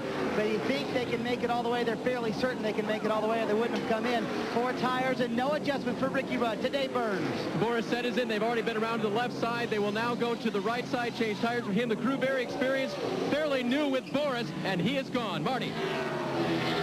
Rudd back in, and 4 tires and away. No adjustments again for Ricky Rudd. A little bit longer on the stop than they would have liked. Kevin Harvick leaving pit road behind them. Johnny Benson has also been in. Now the question is, when will Robbie Gordon and when will Jeff Gordon make their pit stops? Robbie Gordon is in. Leader comes to the opening of pit road as we see Ricky Rudd get back up to speed down the back stretch. 35 miles an hour, the pit road speed limit today. And Jeff Gordon goes into the lead. Copy that. Come on, you're way on down here, way on. Marty? Clutch is working now. Clutch is okay now. The clutch is okay. Don't get ready to And Alan, remember we told you about the first gear that Robbie Gordon has in the car. The clutch, he says, is okay, but he's going to need a push when he leaves because they have a very high first gear in. They lost some time on the last pit stops. Let's go to Bill Weber. It's 4 tires and fuel for Bobby Labonte. Fuel going in. He's on his way down pit road. Marty? This time a much better pit stop going for Robbie Gordon. They put the right side tires on now. A little late on the right front. And once again, they push him away. A little bit longer stop once again for Robbie Gordon. Dale Jarrett, Jerry Nadeau getting service. And let's see where Robbie Gordon comes out in relation to the cars he was racing with before. Coming off of 1 now. Jeff Burton was by. Dale Jr. was by. But he's out ahead of Rudd. They talked about the high first gear, which tells me that's because Robbie is using first gear in turn 1. That's why you run it. But it's a real struggle, as I said, to get out of the pits. Here comes Jeff Gordon down pit road. Matt Yoakum. 3,900 for. And this will be the final scheduled stop for the 24 car, Jeff Gordon. He says his car is still tight in the middle of the corner, but loose up off. They're going to adjust with air pressure. I don't think they're going to make a chassis adjustment as Gordon comes to a stop. Now, some teams do rotate the changers and the tire carriers as they do pit reversed here. Unlike most racetracks, the right side of the car is closest to the wall as the crew does come around to the right side. Todd Gant, normally the front changer, is doing the rears. Steve Letarte, and he's down and away. Here comes Jeff Burton to his left on the racetrack behind Jimmy Spencer. Let's see how they come out. Burton's going to be through. He's going to be the leader after all these pit stops are made. Looks like Jeff Gordon is going to come out in front of Robbie Gordon. Marty? Well, there's a fire inside the car of Robbie Gordon's. He just radioed to the crew and said, there's a fire, there's a fire. He came down pit road. The crew had no idea what was happening.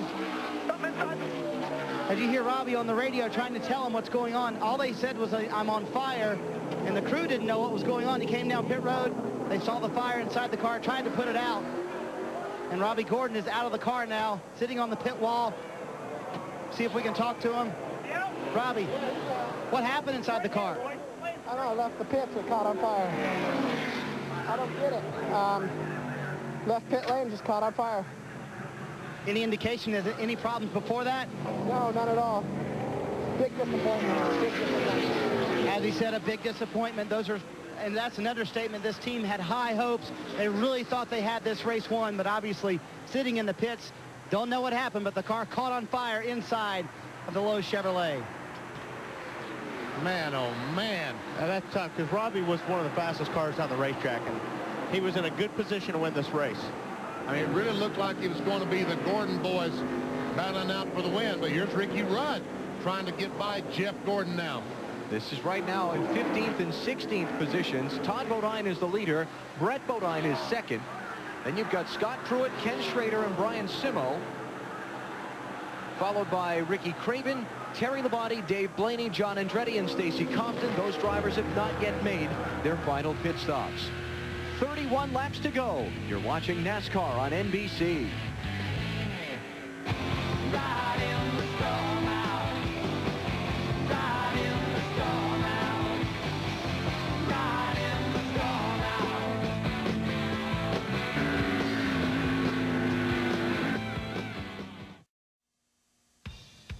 NBC's coverage of the NASCAR Winston Cup Series from Watkins Glen is brought to you by Subway, showing the world how great a fresh-made sandwich can taste. Subway, eat fresh. By Pep Boys, all you need to know is where to go. Pep Boys, by Original Coors, nothing beats an original. And by Sprint PCS, the clear alternative to cellular. A wild topsy-turvy race here at Watkins Glen because of teams being on different pit stop schedules has really scattered the field. You're looking at the leader, Ricky Craven. He is out in front now because he has not yet made his final stop for fuel. Stacy Compton is second, Matt Kenseth is third, Dave Blaney is fourth. And then you'll get back to Jeff Burton when the cycle of pit stops completes. Scott Pruitt was the leader until seconds ago when he pulled down pit road to make his final stop. And all these cars have to pit once again, except the 4 car. We saw him back there, the Kodak car, Kevin LePage. He has had some problems. He's 3 laps down now. Let's mention that Ward Burton's car has gone to the garage and it has been retired from the race. Engine problems. And our pit stop summary from the last visit to pit road. Now that the out numbers are deceiving because we've got 5 cars yet who have not stopped. In essence, Jeff Burton's going to come back to the lead once this all cycles around. I'm told the Ward Burns car could not get up to the minimum speed, and NASCAR told him that he had to park the CAT car. Yeah, remember they had dropped at least a cylinder earlier. So for now, Ricky Craven moves to the head of the stack. One of,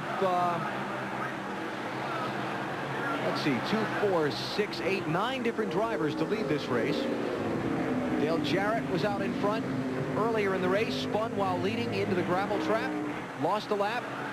That was the race's first caution. The second caution came out at lap 39 when Ron Fellows broke and stopped on course, and Jeff Burton let Dale Jarrett have his lap back. That was a turning point in the race.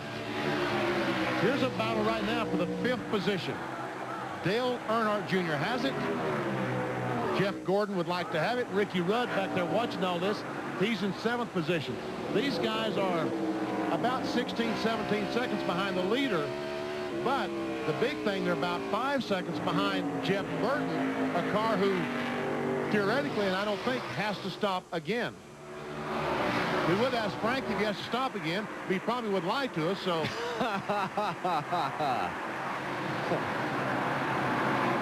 There's the interval back from the leader, Ricky Craven, to these cars.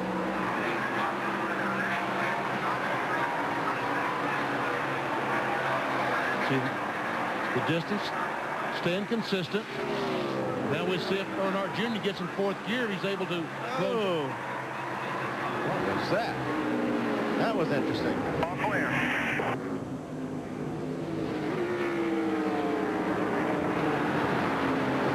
Looks like That he's was going strange. again now. Yeah, I don't. You wouldn't have waved him by this late in the race. No.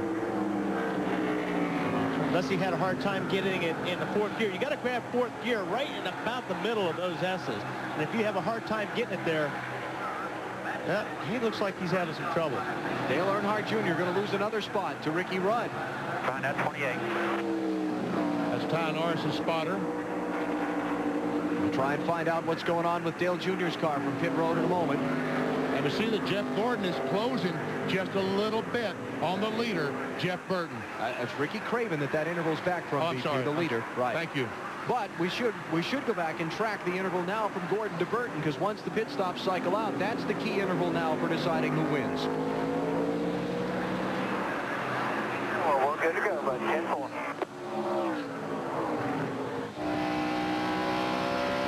Here we go. Let's listen. He should grab 4th right about here.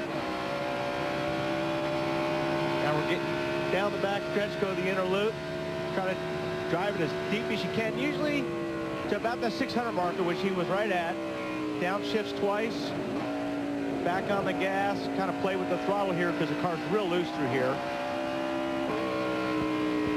Here's the carousel. You want to just squeeze the gas. A little more gas, hard as you can. Grab a gear right here. Sometimes these guys will shift here, or they'll just carry 3rd. Little E's carrying 3rd. Downshift the 2nd. Back on the throttle hard. Keep it in 2nd. Back hard on the gas. This race is going by at record pace. That's bad. The record average speed for this race is 103 and change miles an hour. We're over 104 now with only 2 caution flags. We're back to the Glen in a minute.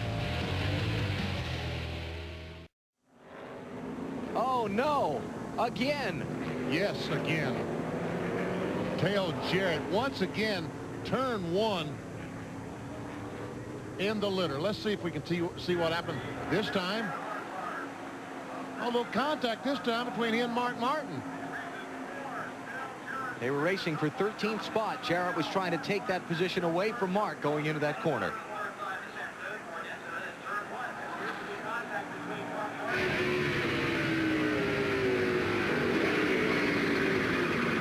He wheel hopped it again. What'd he do? There you go. Yeah, wheel hopped that, and I'll tell you, and he used Mark, and what 4 tires, or 8 tires is always better than 4 tires to slow down. In this case, it didn't work. No, it didn't work. So after getting his lap back from Jeff Burton earlier and working all the way up to 14th spot, Cut me off. That was it. Dale Jarrett stuck, and he's going to go back a lap down once more. And Jeff Gordon, if he finishes in the top 5, is going to gain a whole lot of ground on DJ. Ricky Craven was the leader when we went to commercial. He's been on pit road. He had a scheduled pit stop upcoming, but he had a little problem that forced him to visit earlier. He's going through the carousel. We've talked about that. I think that's the rear sway bar. I don't think it's big enough to be a sway bar. And I disagree. You might be right. It might be the shifter linkage. You're right. Because, Rick, he came down pit road reporting he was out of high gear, but where it came out from the car, it came out between the wheels. Right. Rear sway bar would have come out the back. Yeah. Right. I agree with you guys now. Once I saw it again, I realized it wasn't big enough, long enough. So he's got a linkage problem now, you guys. That's the latest from the 32. The problem is, Bill, it's laying on the racetrack back there. That's his linkage is laying on the racetrack. You want me to go get it while they're under caution, Benny? Yeah. Bring it up to the booth if you could, so we can really determine. It won't be hot, will it? No, no. Okay. I'll be right back. Craven is now a lap down and back in 36th position. Dale Jarrett has dropped all the way back to 35th. Let's see if Dale just turns left and heads for the highway. Can. Next weekend, our coverage from Michigan starts on Friday with Bud Pole qualifying on CNN Sports Illustrated. Saturday, the NASCAR Busch Series is back in action. You'll see it on TNT at 1 p.m. Eastern Time. Then next Sunday, after we cover happy hour Saturday afternoon, we get to the Pepsi 400 at Michigan. NASCAR on TNT. The race for the championship continues a week from today at 1:30 Eastern Time. And the 88 was passing or trying to pass Mark for 13th, so he came a long ways. He was making that charge. Bad day at the office for Dale Jarrett. Now he's another lap down. He's back in 35th. Well, this caution was the last thing that Jeff Burton wanted to see. He had been losing ground on his lead to Jeff Gordon. A lead that was 6 seconds, was down to 1.6 before the yellow, but now Gordon's right on his bumper. And that's not what you want to see here. No. And, you know, normally on a caution flag with 21 laps to go, you would see all the cars dive on the pit road and make adjustments. But in this case, you'll see no one dive on the pit road if the car is still running okay, because you lose the track position here. All these restarts are single file. You lose that track position and you're toast. Well, they don't need fuel. So the only thing, it used to be, you'd usually come in for tires. But these tires don't go off. I mean, actually, after 7 or 8 laps, they get faster. We see that all day long. These cars just get faster and faster. After 20 laps, they're running as fast as they were at the very beginning of the run. Now, the 17 will pull off because he needs some fuel. Yeah, he's Jeff Burton's teammate. Would he stay in between them? Oh, he needs fuel. Yeah, okay. I was going to say that would be convenient with the single file restart here at the road course to have your teammate in between to let you get away, but... You see, now, he makes a pit stop on the caution flag. Bill? Yeah, and he had no choice. This is scheduled for them. Just, you know, when the caution came out, they were coming in. So it'll be 4 tires and fuel. Going to put a spring rubber in the left rear to try and help the handling of the car a little bit. This has not been Matt's favorite experience this weekend. So he'll get 4 tires, a little slow on the left, come around, jack it up, yank off those right side tires, and send this Ford back out on the racetrack. Now some other guys heading down pit road. Kansas will have to watch this. Michael Waltrip is in, Bill. He's got damage to the left front, and they're going to try to repair that before they send him back out. They've already taken care of the left side tires, and they're going to put right side tires on and send Michael back out of here. Michael's going to have an interesting little week. He's going to throw out the first pitch at an Orioles game later this week. Let's go to Matt.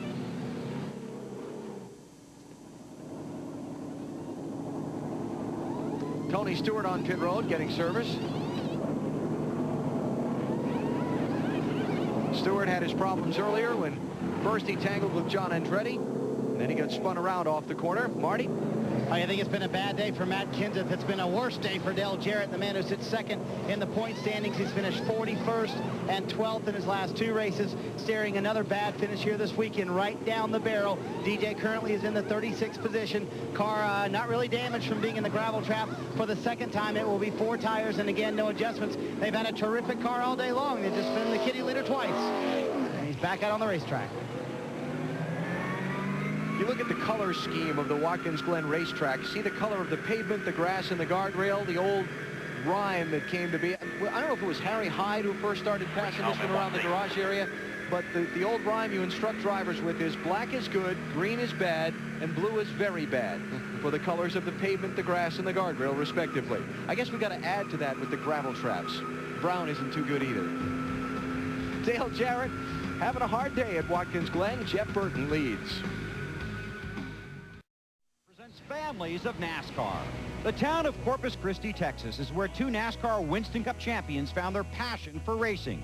The Labonte brothers, Bobby and Terry. Terry was the first to claim NASCAR stardom with the title in 1984. 12 years later, he won it again. Last year, Bobby raced his way to the Winston Cup, making the Labanis the first pair of brothers to win NASCAR's greatest prize. For more on Wrangler's families of NASCAR, log on to NASCAR.com. Last year on his way to the Winston Cup Championship, Bobby Labonte came here fresh from a win at Indianapolis with 2 challenges. Do well on a road course and protect his lead in the points. He did both. He finished 5th. That tied his career best here at Watkins Glen. And of course, he raced on to the championship. Right now, he's 466 points out of 1st and just 43rd ahead of 10th. So he's got another challenge. Do well on a road course, protect his position in the points. We'll be back to the Glen in a moment. Green flag at Watkins Glen, 18 laps to go. Jeff Gordon trying to jump Jeff Burton into turn 1 for the race lead. Oh, could not quite make it. He's bogged down. Is Ricky Rudd going to try to get on the inside of him? And here comes Junior. Ricky Rudd underneath 24 car. Rudd to second. Gordon pushing him up through the S's.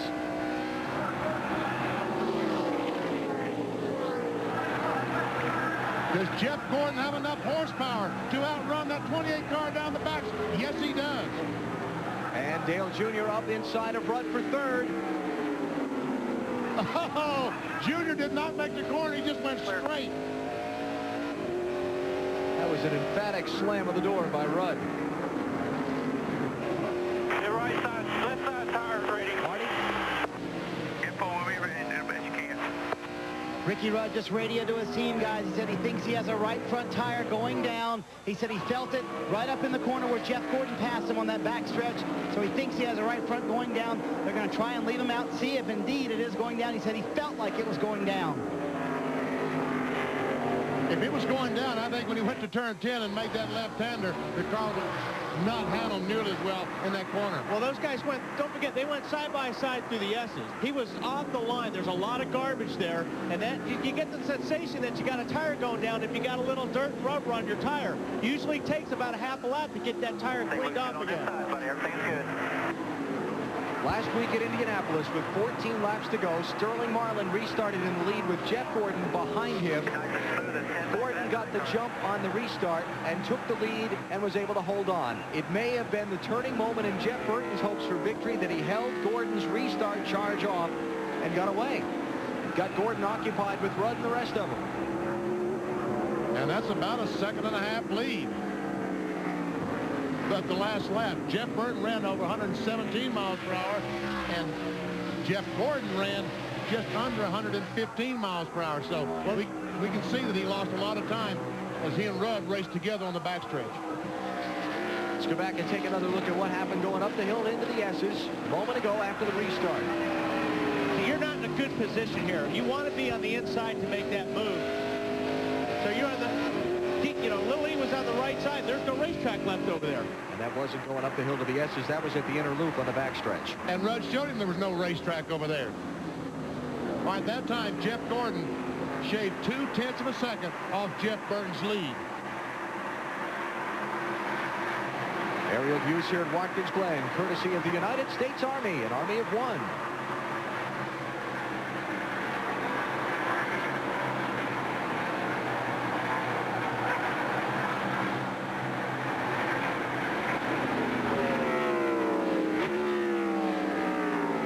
Jeff Burton has only had one top 5 finish on a road course in his Winston Cup career. That was a 3rd here last year. Looks like the 24 car. Jeff's getting through that inner loop a little bit better than Jeff Burton. That's where he's making up a lot of time on Jeff Burton right now.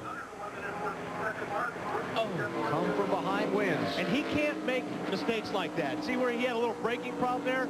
Burton can't do that because Jeff, look how much he closed up on that one little miscue there. Matt, how about Jeff Burton's car? Well, Alan, remember back to last year, Jeff Burton had a road racer named David Murray hanging around his garage. Murray, a road racing specialist who's raced at Le Mans, Sebring, the Daytona 24 Hours, the American Le Mans Series. He helped Burton get himself better acclimated to road racing. He finished 3rd. Those skills are what's helping him here again today. Well, he lost 0.6 of a second to Jeff Gordon that last lap. As Wally pointed out, that miscue going in turn 10 cost him dearly. Well, watch, see here if the 24 catches a little bit right here through the inner loop.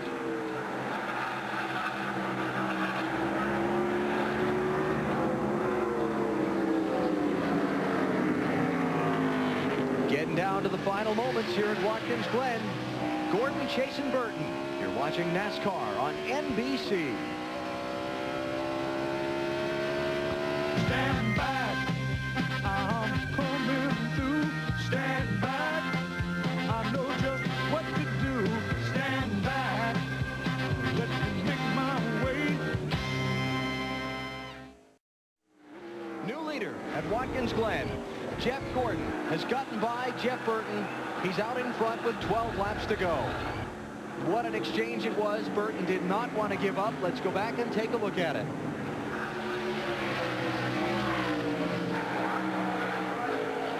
It all starts, we go down by the start-finish line. Jeff Gordon down to the inside. Has position on Jeff Burton. Has the lead, right?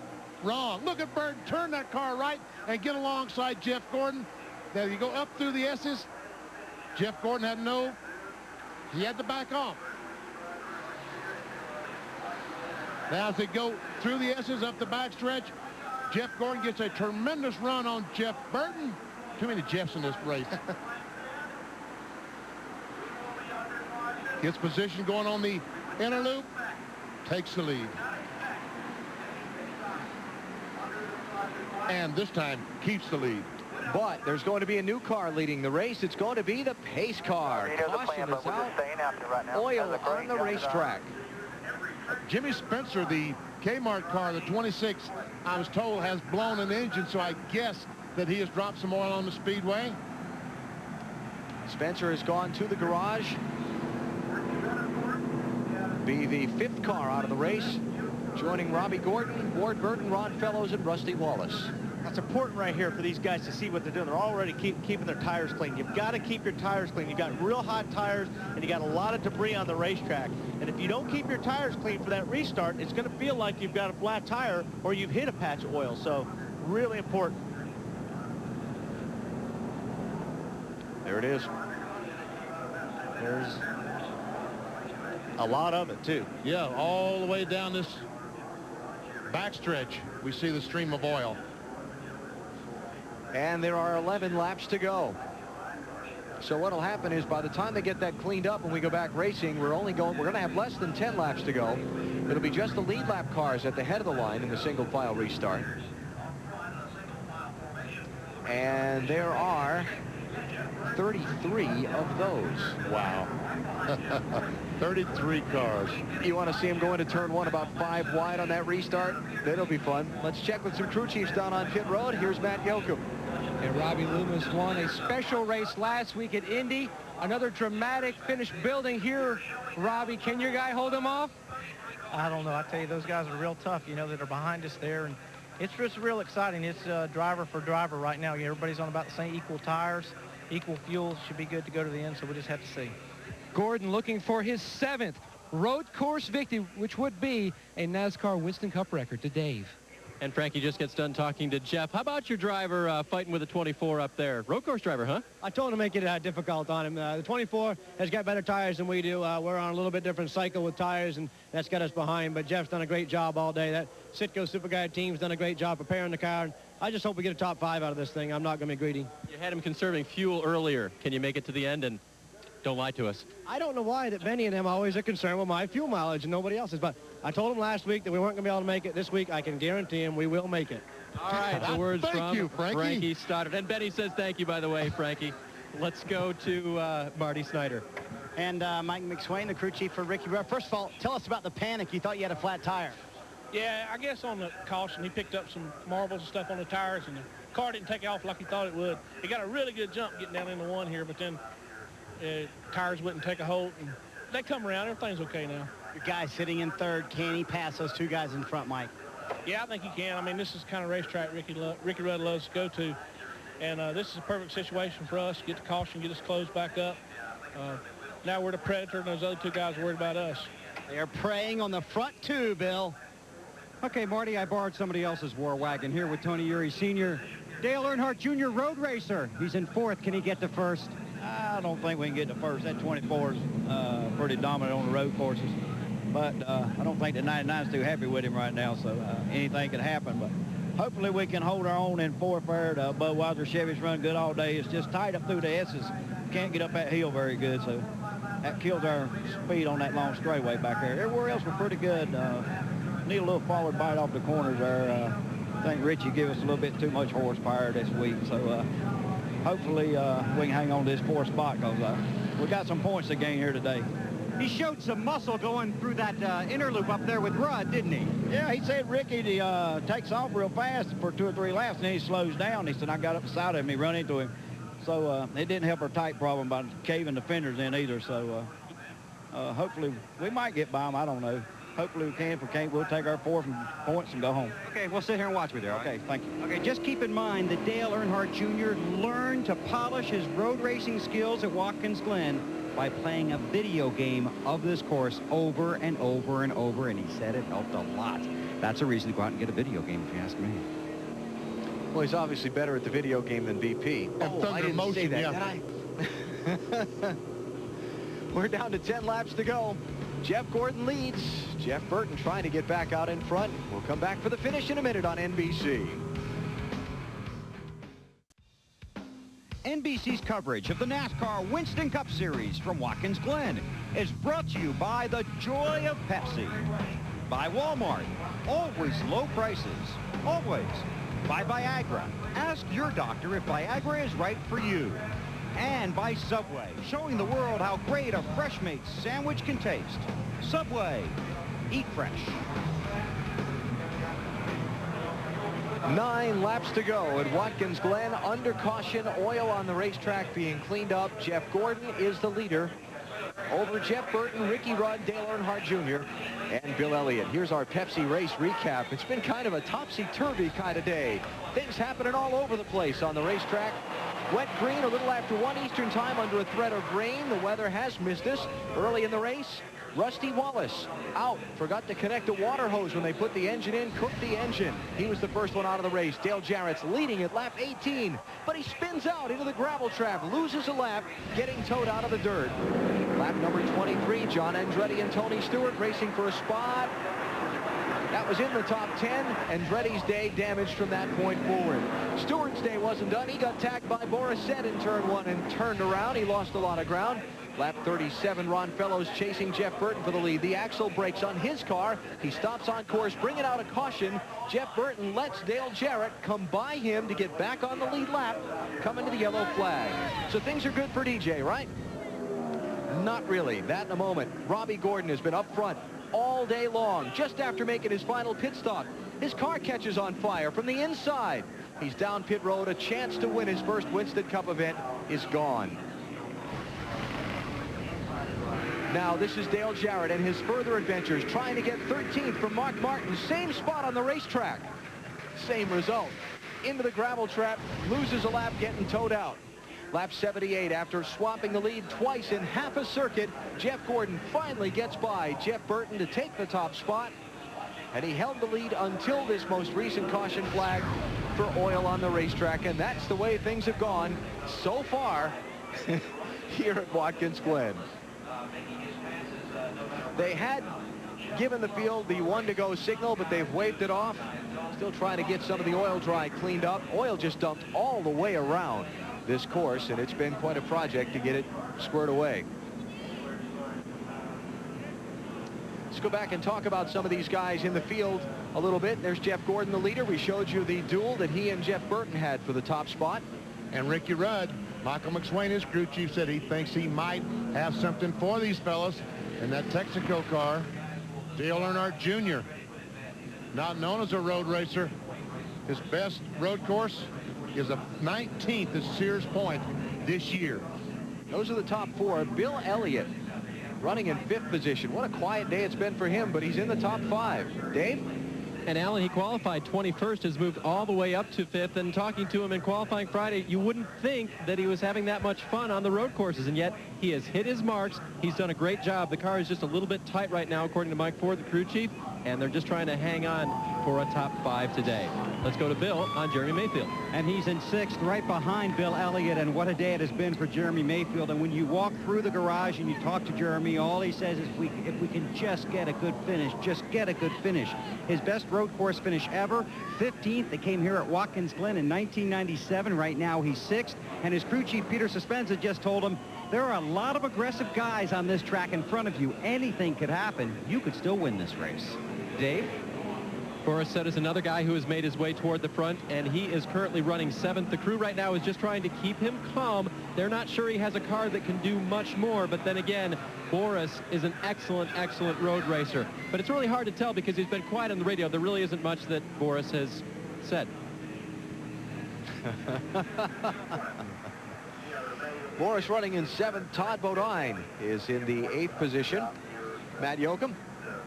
Todd Bodine currently matching his best career road course finish, which was 8th back at Sears Point.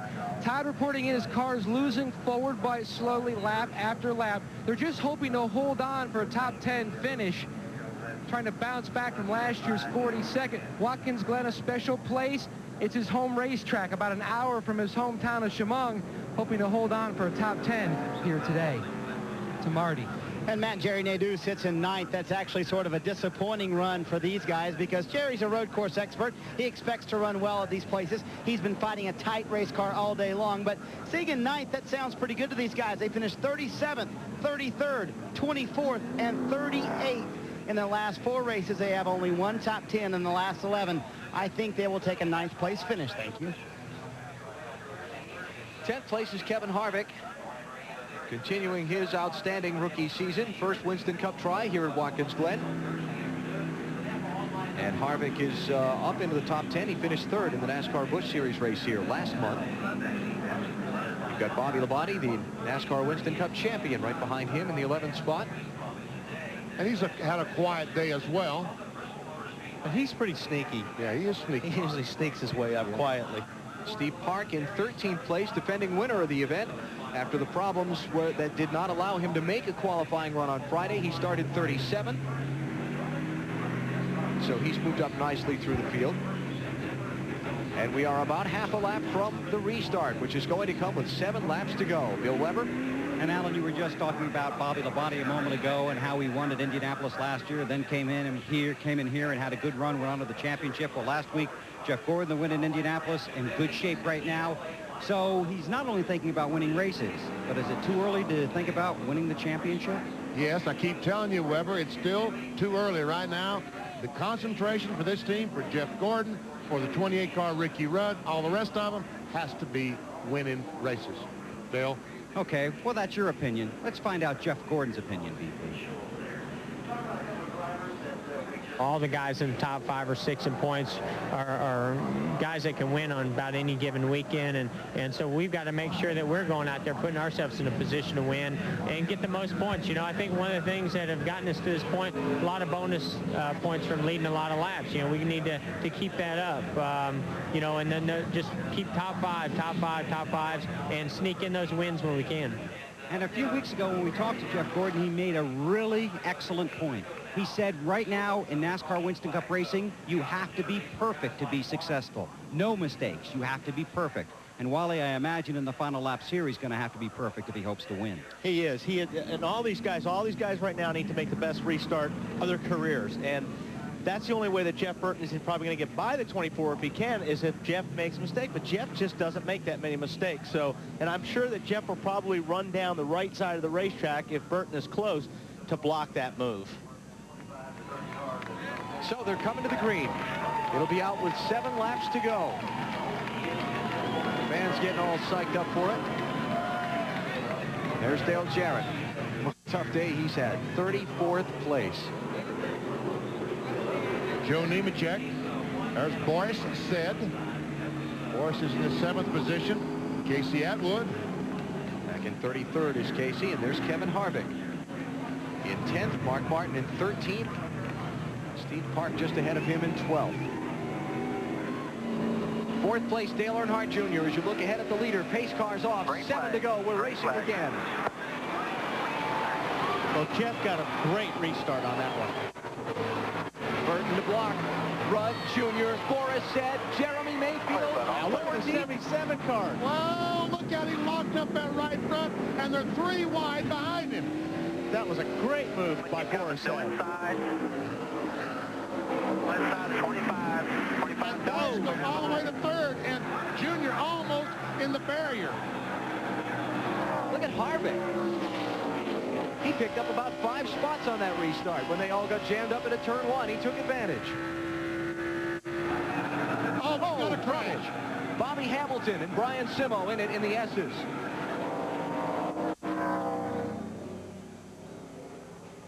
Well, now Burton gets another shot at Jeff, and he's going to have to stay on his toes a little bit better on this next restart.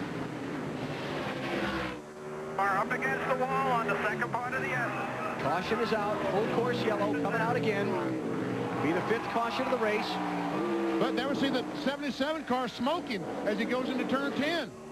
Well, he had a little contact down there, so possibly he's got a rub. Yeah. He's got a fender rub right there.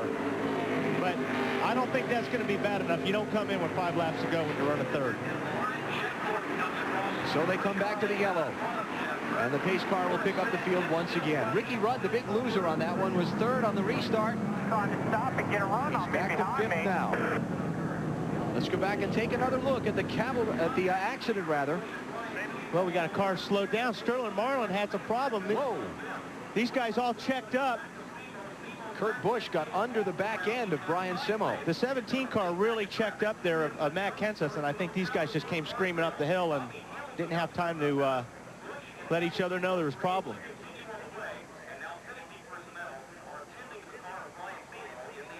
So, pace car is going to pick up the field. Figure a lap or 2 of caution to clean this one up, and we're going to have about 4 laps left of green flag racing. And I think we will see a green flag finish to this race. Even NASCAR has to throw the red flag and stop these cars long enough to clean the mess up in the S's. It's these 4 minutes. Go ahead, Alan. I was just to say it's 4 minutes and 13 seconds for a caution flag lap around here at 35 miles an hour. So I don't think we're in any danger of running out of laps before we see a restart. And these guys got to watch out for the 77 because he is going to be tough on the restart if he pulls one off like he just did. Here was the restart a minute ago, and Boris said he anticipated the start perfect. Spamming each other, and he just drove her down in there. I mean, he drove her down in there. Look how deep he drove this thing. Got into the 28 just a little bit, and that's where he got the damage. And that's where he got Ricky Rudd a little bit sideways as Ricky was straightening his car up. Boris said just drove by for that 3rd spot. Looked like Benny on that video game earlier. Exactly. He might have been watching that. That's where he got that pointer. There's the contact. Aerial views at Watkins Glen, courtesy of the United States Army, an Army of 1. And watch 25 in the 8 car right here. 25 car got a little bit loose getting in there and kind of used the 8 car as a bumper. Once again, 8 tires better than 4 for traction. I love that saying. And an Army, speaking of, cleanup workers out there trying to get all the bits and pieces of the Brian Simo, Kurt Busch, and Bobby Hamilton machines off of the S's as quickly as possible. It's hard to tell. I mean, Sterling was really slow up there, but then there was a couple of cars behind him, like the 17 guys, that really checked up. Sterling Marlin had that same problem last week at Indy on the restart when Jeff Gordon was able to pass him. And I talked to those guys. What they feel like is happening on the caution flag, the fuel pump gets so hot on the caution flag that it heats the fuel up and causes the car to vapor lock. In other words, it heats the fuel up. You get bubbles in the gas line. When one of those bubbles hits the carburetor, the car stumbles, and that's what happened to him last week at Indy. Let's go show you. This was 14 laps to go in the Brickyard 400. Sterling Marlin was leading Jeff Gordon, and it just didn't go. It just didn't go. He hits the throttle, but one of those, as I said, the vapor lock, the air bubble goes to the carburetor. It stumbled just a little bit, enough that Jeff Gordon was able to get by. And go on to his 3rd victory in the Brickyard 400. And as we talked about last week, the driver that has won that race has won the championship the last 3 straight years. Gordon trying to make it 4. Jeff is trying to set another spot in the NASCAR record books for himself today. If he were to win today's race, it will be his 7th victory on a road course, and he will become the all-time leading winner in NASCAR Winston Cup history in road course races, and that's some pretty heavy company he's pulling away from in that category. I talked about the vapor lock. Let's go inside our virtual garage, and I'll try to show you exactly what I'm talking about.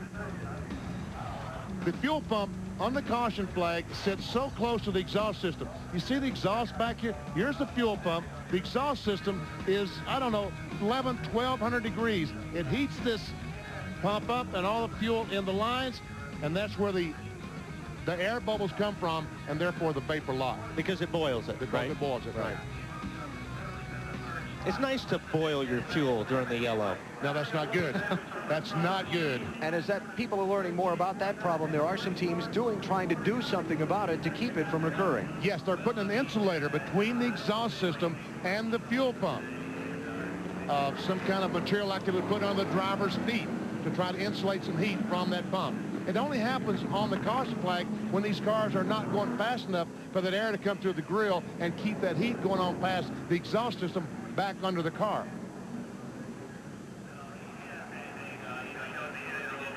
Still working on the cleanup up the hill. You can see the trucks are gone.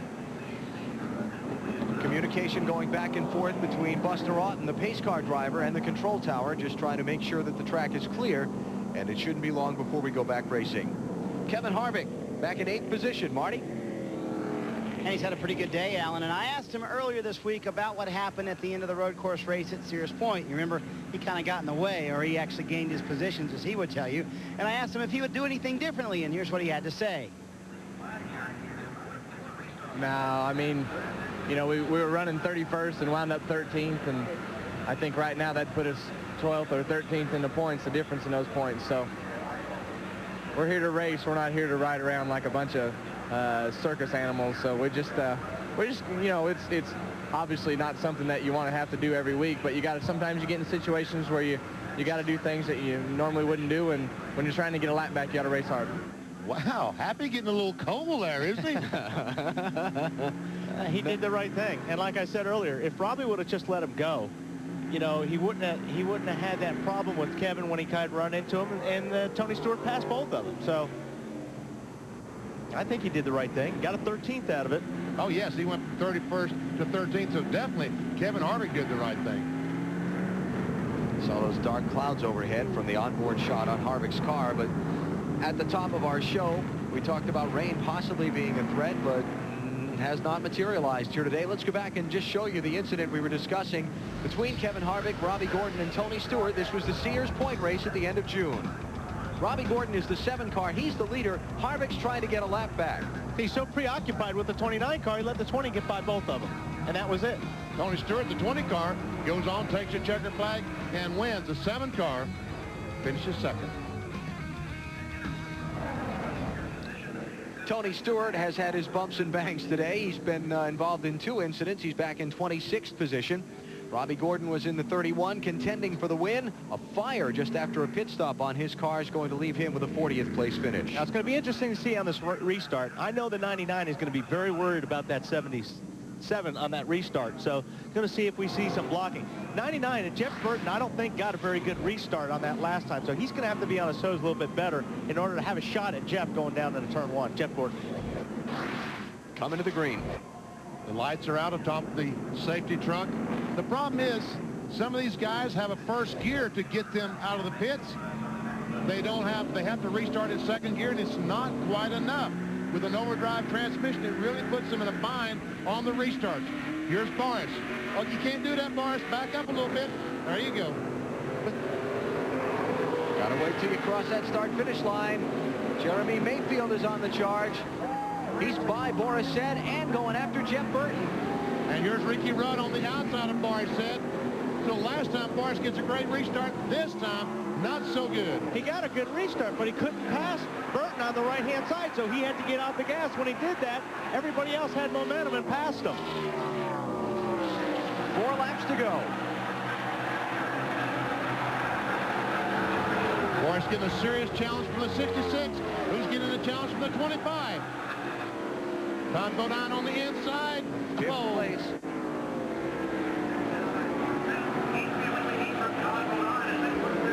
And Jeremy Mayfield up to third position. This many cars on the lead lap, this few laps to go, somebody's going to end up in a gravel trap before this thing's over. Got 31 cars on the lead lap and less than 4 laps to go. Somebody's going to end up in the gravel trap. Somebody might end up afterwards, Alan, too. Yeah, that's true, Bill. 77 is hoping he's got enough rubber on that left front tire for at least 3 more laps, or he may wind up in the gravel trap. Here comes Todd Bodine. That's 5th place.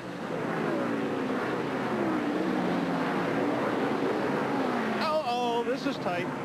Wow. 25 car threaded that needle. And here comes Bill Elliott is around. Oh, no. And there goes Tony Stewart into the gravel trap. There you go, Alan. You called it.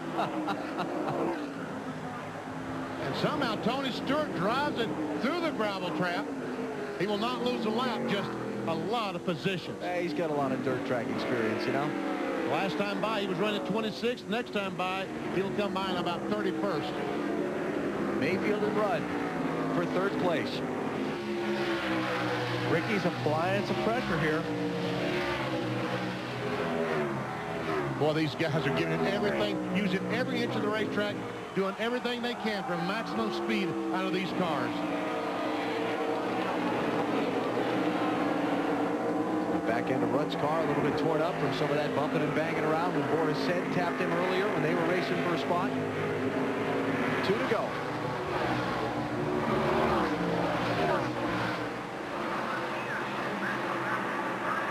Rudd's peeking, looking back. Here comes Junior up the inside of Boris said for 8th. Oh, that was close. Oh, hang on. And Junior, is he going to save it? Yes. That was an off-road excursion now, wasn't it?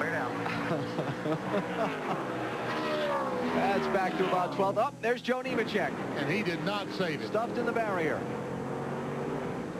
They'll be coming around to the white flag. If the caution flag comes out, it'll be game over for Jeff Gordon. No caution has been ordered yet by NASCAR.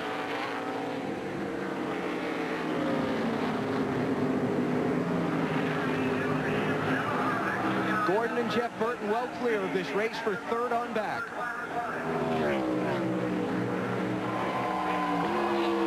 Nemechek's car is well back off the racing surface. And they'll wave a yellow in that corner just to let everybody know that somebody does have a problem down there. Not that they're going to slow down any, but yeah. We will stay under green. And the white flag is up. Final lap here at Watkins Glen. Now, this will be interesting right here. Last shot going down to turn 1 for these guys. And here comes Todd. Can't get it done. Rudd to block.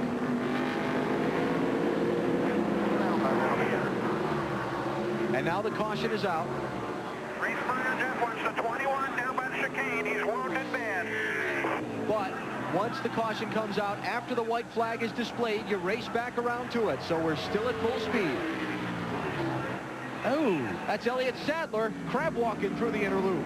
He's made some serious contact with the wall someplace. Is he going to be in the way of the leaders as they come by and racing back to the start-finish line? And did he drop any oil? Burton trying to stay with Gordon. Final straightaway. Look at Elliott Sadler's car. Rear end must be broken out of it.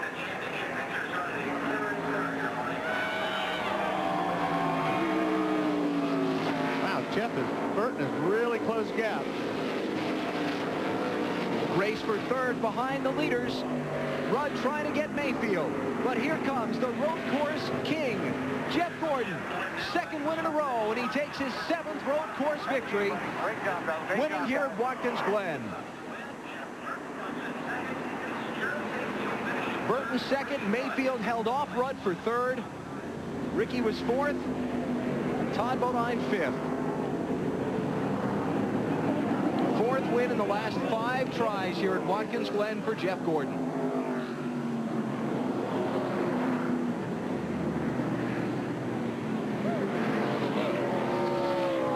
came into the race with a 160-point lead in the NASCAR Winston Cup Championship. Gordon wins. Rudd finishes 4th. And Dale Jarrett is going to finish back 31st or 32nd, pending the final scoring. Matt? High fives and a hug from Rick Hendrick. I thought we were going to have to shake you there, Robbie Loomis, over the past 2 laps. We didn't see him moving up there. How nervous were you? I'll tell you what, this competition's gotten tougher and tougher. Thanks, Todd. And, you know, Jeff just did a great job. You saw the pass he made there with Burton. I mean, that was 2 men going at it clean as can be. And I can't say enough about Brian White to the guys on this team. I mean, they just worked so hard time after time after time. You know, it's just great to be here in Victory Lane with Hendrick Motorsports. Can you describe how special it is to be a part of history 2 weeks in a row? I tell you, we're just trying to win races. You know, that's what we're trying to do. The history, that part's great. But you got a driver like Jeff Gordon. We just got to make sure we do our part. Everyone at Hendrick Motorsports, the DuPont Chevrolet, is doing a great job. Jeff Gordon, his Rainbow Warriors, back on track on the road courses after a 23rd and a 3rd place finish. The 24 car is headed back to Victory Lane. 5th win of the season for Jeff Gordon.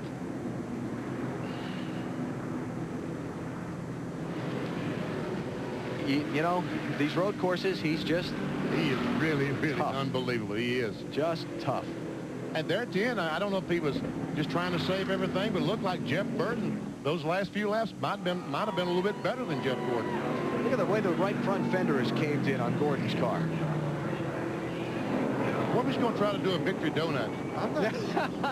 Yeah. He may do a donut, not a burnout. Yeah, not a burnout, yeah. Remember in Indianapolis last week after the checkered flag, he tried to do the Kevin Harvick burnout, and he couldn't make it happen.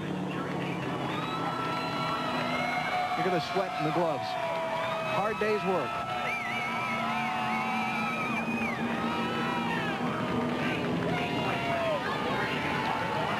Okay, let's see. He's going to try it.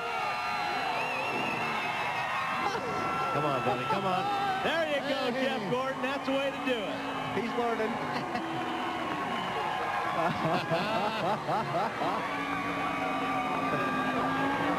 See, he thought he'd do it over the backstretch where no one could see him. He's got it down now. Oh, yeah.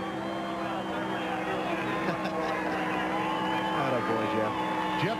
Kevin Harvick and Jeff Gordon are on the same radio show Monday night, my radio show, and Kevin told him how to do it. He said, I told him how to do it last week. He said, you got to hold the brakes down. You got it down, Pat, now, Jeff.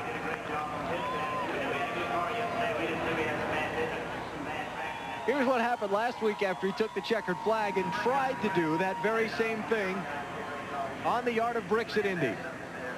The difference is he didn't have the brakes. Just drove away. But this was a much better effort. He left a lot more rubber on the track this time.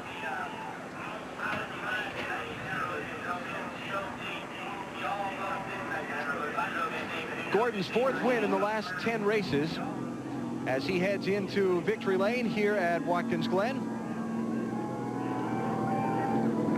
Jeff Gordon has won today, and Chevy congratulates Jeff and the number 24 Monte Carlo on a big win. And he'll tell you the only thing that comes close to Monte Carlo's reputation on the track is its reputation on the street. Monte Carlo, more champions depend on Chevy. We'll be there. The hose going in is someplace he can get a sip of water while the race is going on, or whatever beverage he might have in there. Bill Weber? Well, here in Victory Lane, a big smile. Back-to-back wins for Jeff Gordon. Started 13th, his worst starting spot ever here at Watkins Glen. And on the side of his car, a tribute to The Tonight Show and Jay Leno. They spent some time together at Indianapolis a week ago, but right now it's back in Victory Lane at Watkins Glen for Jeff Gordon. He won 6 straight road course races before his streak was snapped. A year ago, it was Steve Park winning here, and then it was Tony Stewart winning earlier this year in Sonoma. But now Jeff Gordon climbs out on familiar ground, Victory Lane at Watkins Glen for the Rainbow Warrior, the road course king.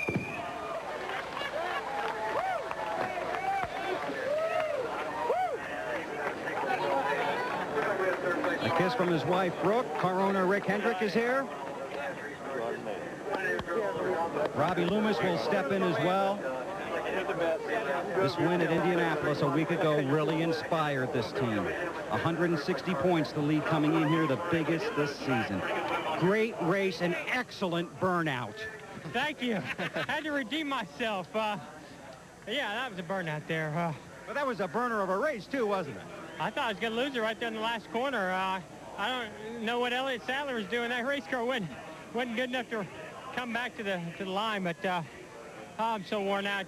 Guys did just a great effort all the way around. You know, this team is, when you get these guys some confidence in them, just watch out, you know, and they give me confidence in my driving. And I knew we had a great race car yesterday, but Robbie Gordon, that Lowe's car was going to be pretty tough to beat, but just stuck with our game plan. Robbie Loomis, great strategy in the pits, and all the guys in this DuPont Chevrolet. I want to thank DuPont, GMAC, Quaker State, Pepsi, Fritos, Chevrolet. Jay Leno. Yeah, tonight's show. I hope Jay's got something on there tonight. Hey, let me ask you something. The restart and the battle with Jeff Burton. Just kind of take me through that for a few laps. Well, you know, I was rolling up there to take the restart, and he kept hanging way back. And so I kept slowing down. I know it's going to bottle us all up, but I mean, we were going to stop back there if I slowed down anymore. So, you know, my car took off good when I was rolling slow. So I said, if you want to wait back there, I'll go. And I kept getting, you know, great restarts on that. One time when he was in front of us, thought I was going to lose it all right there because I tried to make a run on him. Ricky Rudd got by me, did get by me, and he got loose up in the S's. And we just fought hard. You know, there's a lot of desire out there, and I just thank God for the perseverance and the strength to go out there and do this as a team like we did. I talked to Robbie Loomis here on Friday, and he said, I congratulated him on the win in Indianapolis, and he said, thanks, but that was last week. Now we have to go get this one. How quickly did you put the Brickyard 400 behind you, Jeff, coming in here? Friday when we qualified so poor, I said, oh, that's over, you know, and with as many weak stretches that we have coming up here, you just have no time to really dwell on the good or the bad of this season. You got to just let it roll off your back going into the next one, refocus, and we'll enjoy this one for a couple of days. Great win, and go on to wherever we go next week, Michigan, I think. Yeah, and you do pretty good there. I believe you won there in June. Congratulations. Thank you very much, Bill. Appreciate it. That's a worn-out Jeff Gordon here in Victory Lane. The road course king is back in the throne. Let's go to Alan. All right, Bill. All-time leading winner in Winston Cup history in road course competition. Jeff Gordon pulling out of the tie with Rusty Wallace, Bobby Allison, and Bill Elliott. Results, a number of drivers with their best ever road course finishes, including Jeff Burton, Jeremy Mayfield, Todd Bodine, Kevin Harvick, and Boris Said. Dale Jr. faded all the way to 12th. Mark Martin will finish 15th. Yep. Sterling Marlin, we saw him very slow, but he did finish back in the 25th position. And Bill Elliott after that spin back in 24th. Dale Jarrett, 31st. It hurts. 2 trips into the gravel trap today. And Rusty Wallace, the first one out of the race today. More post-race coverage in a minute. Back at Watkins Glen, welcome to the Autotrader.com post-race show. Coverage after today's race, won by Jeff Gordon. Let's hear from some of the other top finishers. Dave Burns. And Jeff Burton has finished 20th on the average in the last 4 races. Jeff, I wasn't going to guess that a road course was going to pick you up, but it did today, didn't it? Well, we've run real well in the road courses. We don't have a lot of good finishes to show for it, but we've had some good runs. We ran third here last year, led a lot of laps. This year we used good track, real good pit position, a good pit strategy to get us out front. We knew we had a fast car based on yesterday's practice.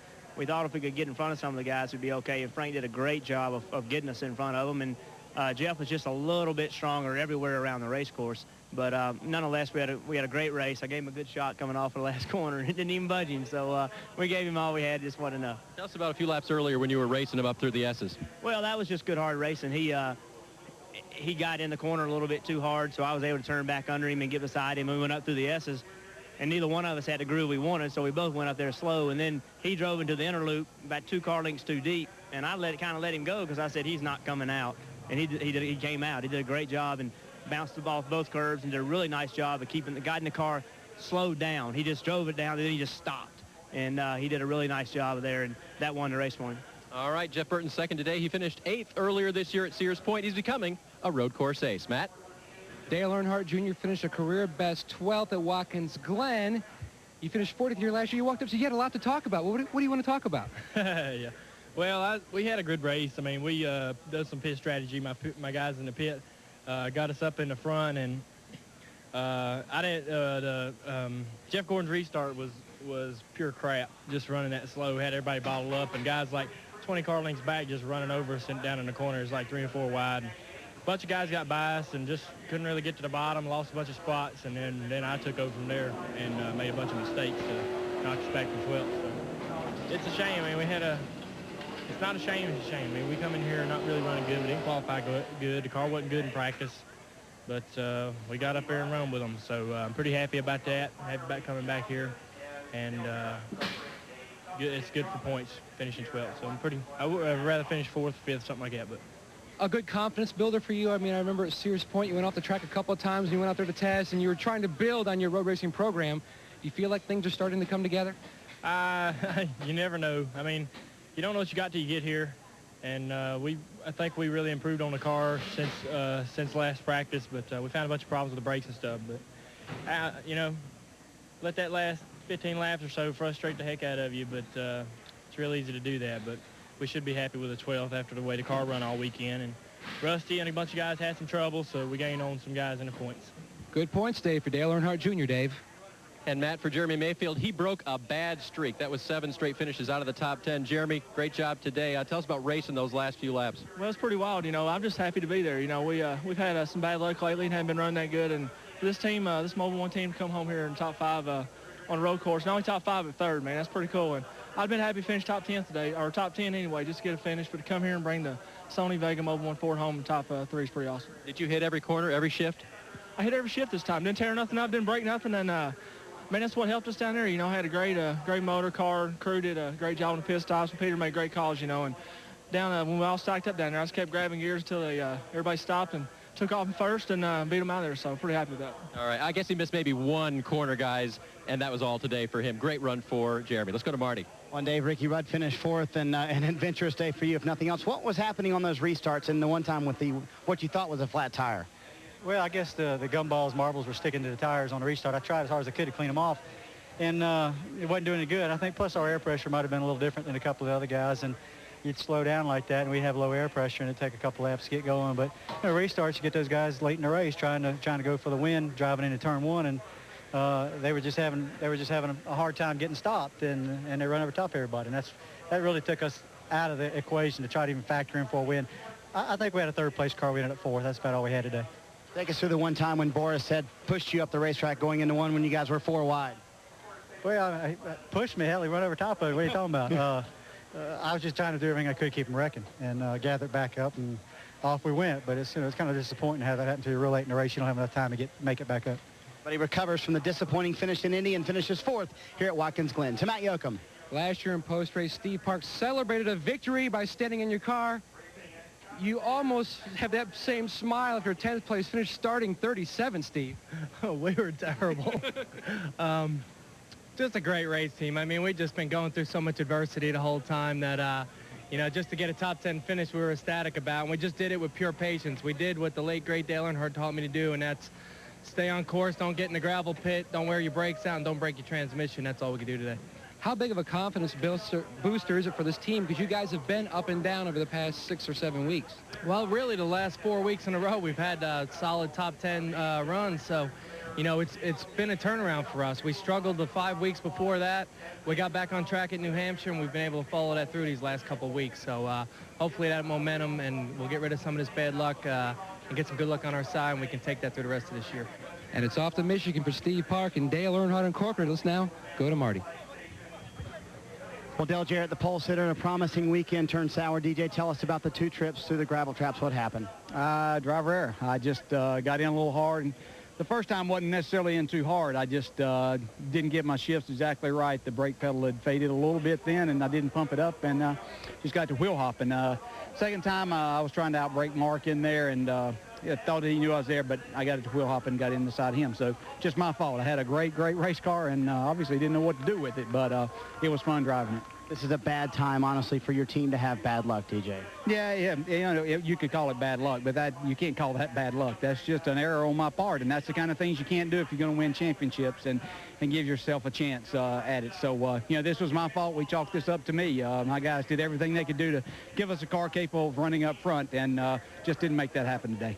41st, 12th, and 31st in the last 3 races for DJ. Now 265 points behind in 3rd. Finished 31st today, did Dale Jarrett, and he has lost over 100 points. He lost 105 points just today. Ricky Rudd was 179 back. He lost some more ground to Jeff Gordon, too, with 14 races to go.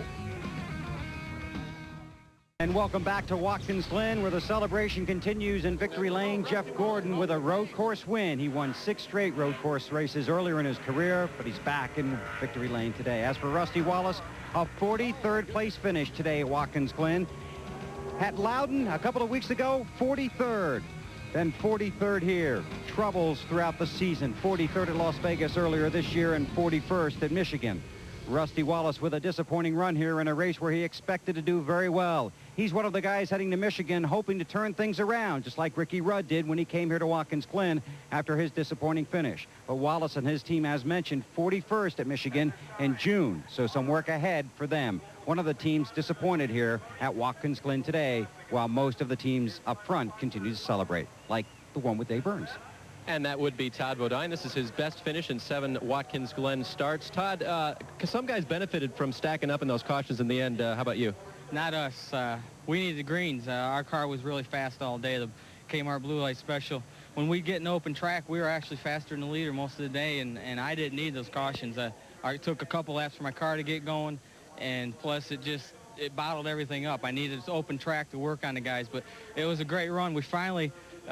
the performance on the track, we got the finish it deserved, and we haven't been doing that. The car's been great every week.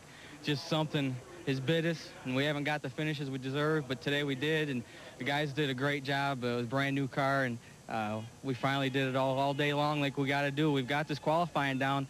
Now we just got to get the racing down. We finally got it today. Great 5th place finish for this local boy. We're not far from Chemung, New York, where Todd grew up. Matt?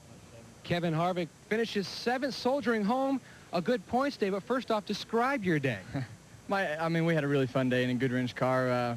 We ran up front all day long and run 3rd or 4th, and then the driver took over and burned the brakes up. Oh, come on now. Racing with Ricky Rudd there, but good day for us in the points, and the guys have worked extremely hard this weekend. They had to use those snap-on tools this weekend. We broke a motor right off the bat, so good weekend. Everybody worked hard.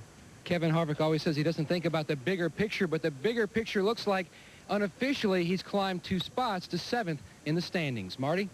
Well, Matt Borsett finished 8th today, and you had one really good restart where you took him 4 wide, and then one restart that was probably too good, the last restart. Take us through the last 2 restarts for you. I mean, the first one was great for everyone at Jasper Engines and Transmissions and Degree. I mean, I drove it on in there. I was trying to get to the win and maybe get a 2nd or 3rd, and I got into Ricky a little bit, but just barely touched him. And, I mean, that's what you got to do with 2 laps to go. And he's probably mad, but I just had to do it. And it was really fun out there, but the last restart to 99 kind of checked up, and I checked up right when they went green and just lost track position and kind of got caught out, so that was just kind of a rookie mistake. And, you know, I couldn't get back into track position. Those guys were just flying right by me, but it was a lot of fun out there. I got to say hello to all my friends at No Fear, Spy, Tommy Bahama, and Degree Antiperspirant. And a solid day, Alan, for these guys as they finish 8th. Here Borsett does at Watkins Glen. The top road warrior coming in. No one's a better road warrior in Winston Cup racing than Jeff Gordon. He is won at Watkins Glen. We'll come back with more in a minute. First, off to the Sun America Sports Desk in New York and Hannah Storm. Victory Lane celebration continuing here at Watkins Glen, and now we look forward to next weekend's event. The action moves to TNT starting Saturday, the NASCAR Busch Series race from Michigan Speedway, and then Sunday the Pepsi 400 for the NASCAR Winston Cup Series. Tennis next on NBC, the eStyle.com Classic, Lindsay Davenport and Monica Seles. And as we get set to wrap things up from Watkins Glen today, no rain, nobody could beat Jeff Gordon. You know, Dale Jarrett, did you hear that interview? Did you hear the pain in his voice? He let the team down, but he was man enough to say, today it was my fault. Next week, with a vengeance at Michigan. I'll tell you, probably one of the most disappointing guys got to be Robbie Gordon. He had a great car today. He was fast all day. He was keeping his nose clean and had that fire, and tough deal for him. And so Robbie Gordon basically has to go look for a ride now. Mike Skinner due back in that car next weekend at Michigan to reassume his ride. Jeff Gordon has done it again, his 7th win on a NASCAR Winston Cup Series road course. He did it today at Watkins Glen. 43 cars set off over the rolling hills in the Finger Lakes of New York. heel towing on their pedals. A lot of contact today. Some hot tempers. Boris said Tony Stewart, Robbie Gordon out. Dale Jarrett lost a lot of ground in the championship, but it was Jeff Gordon who was king of the hill.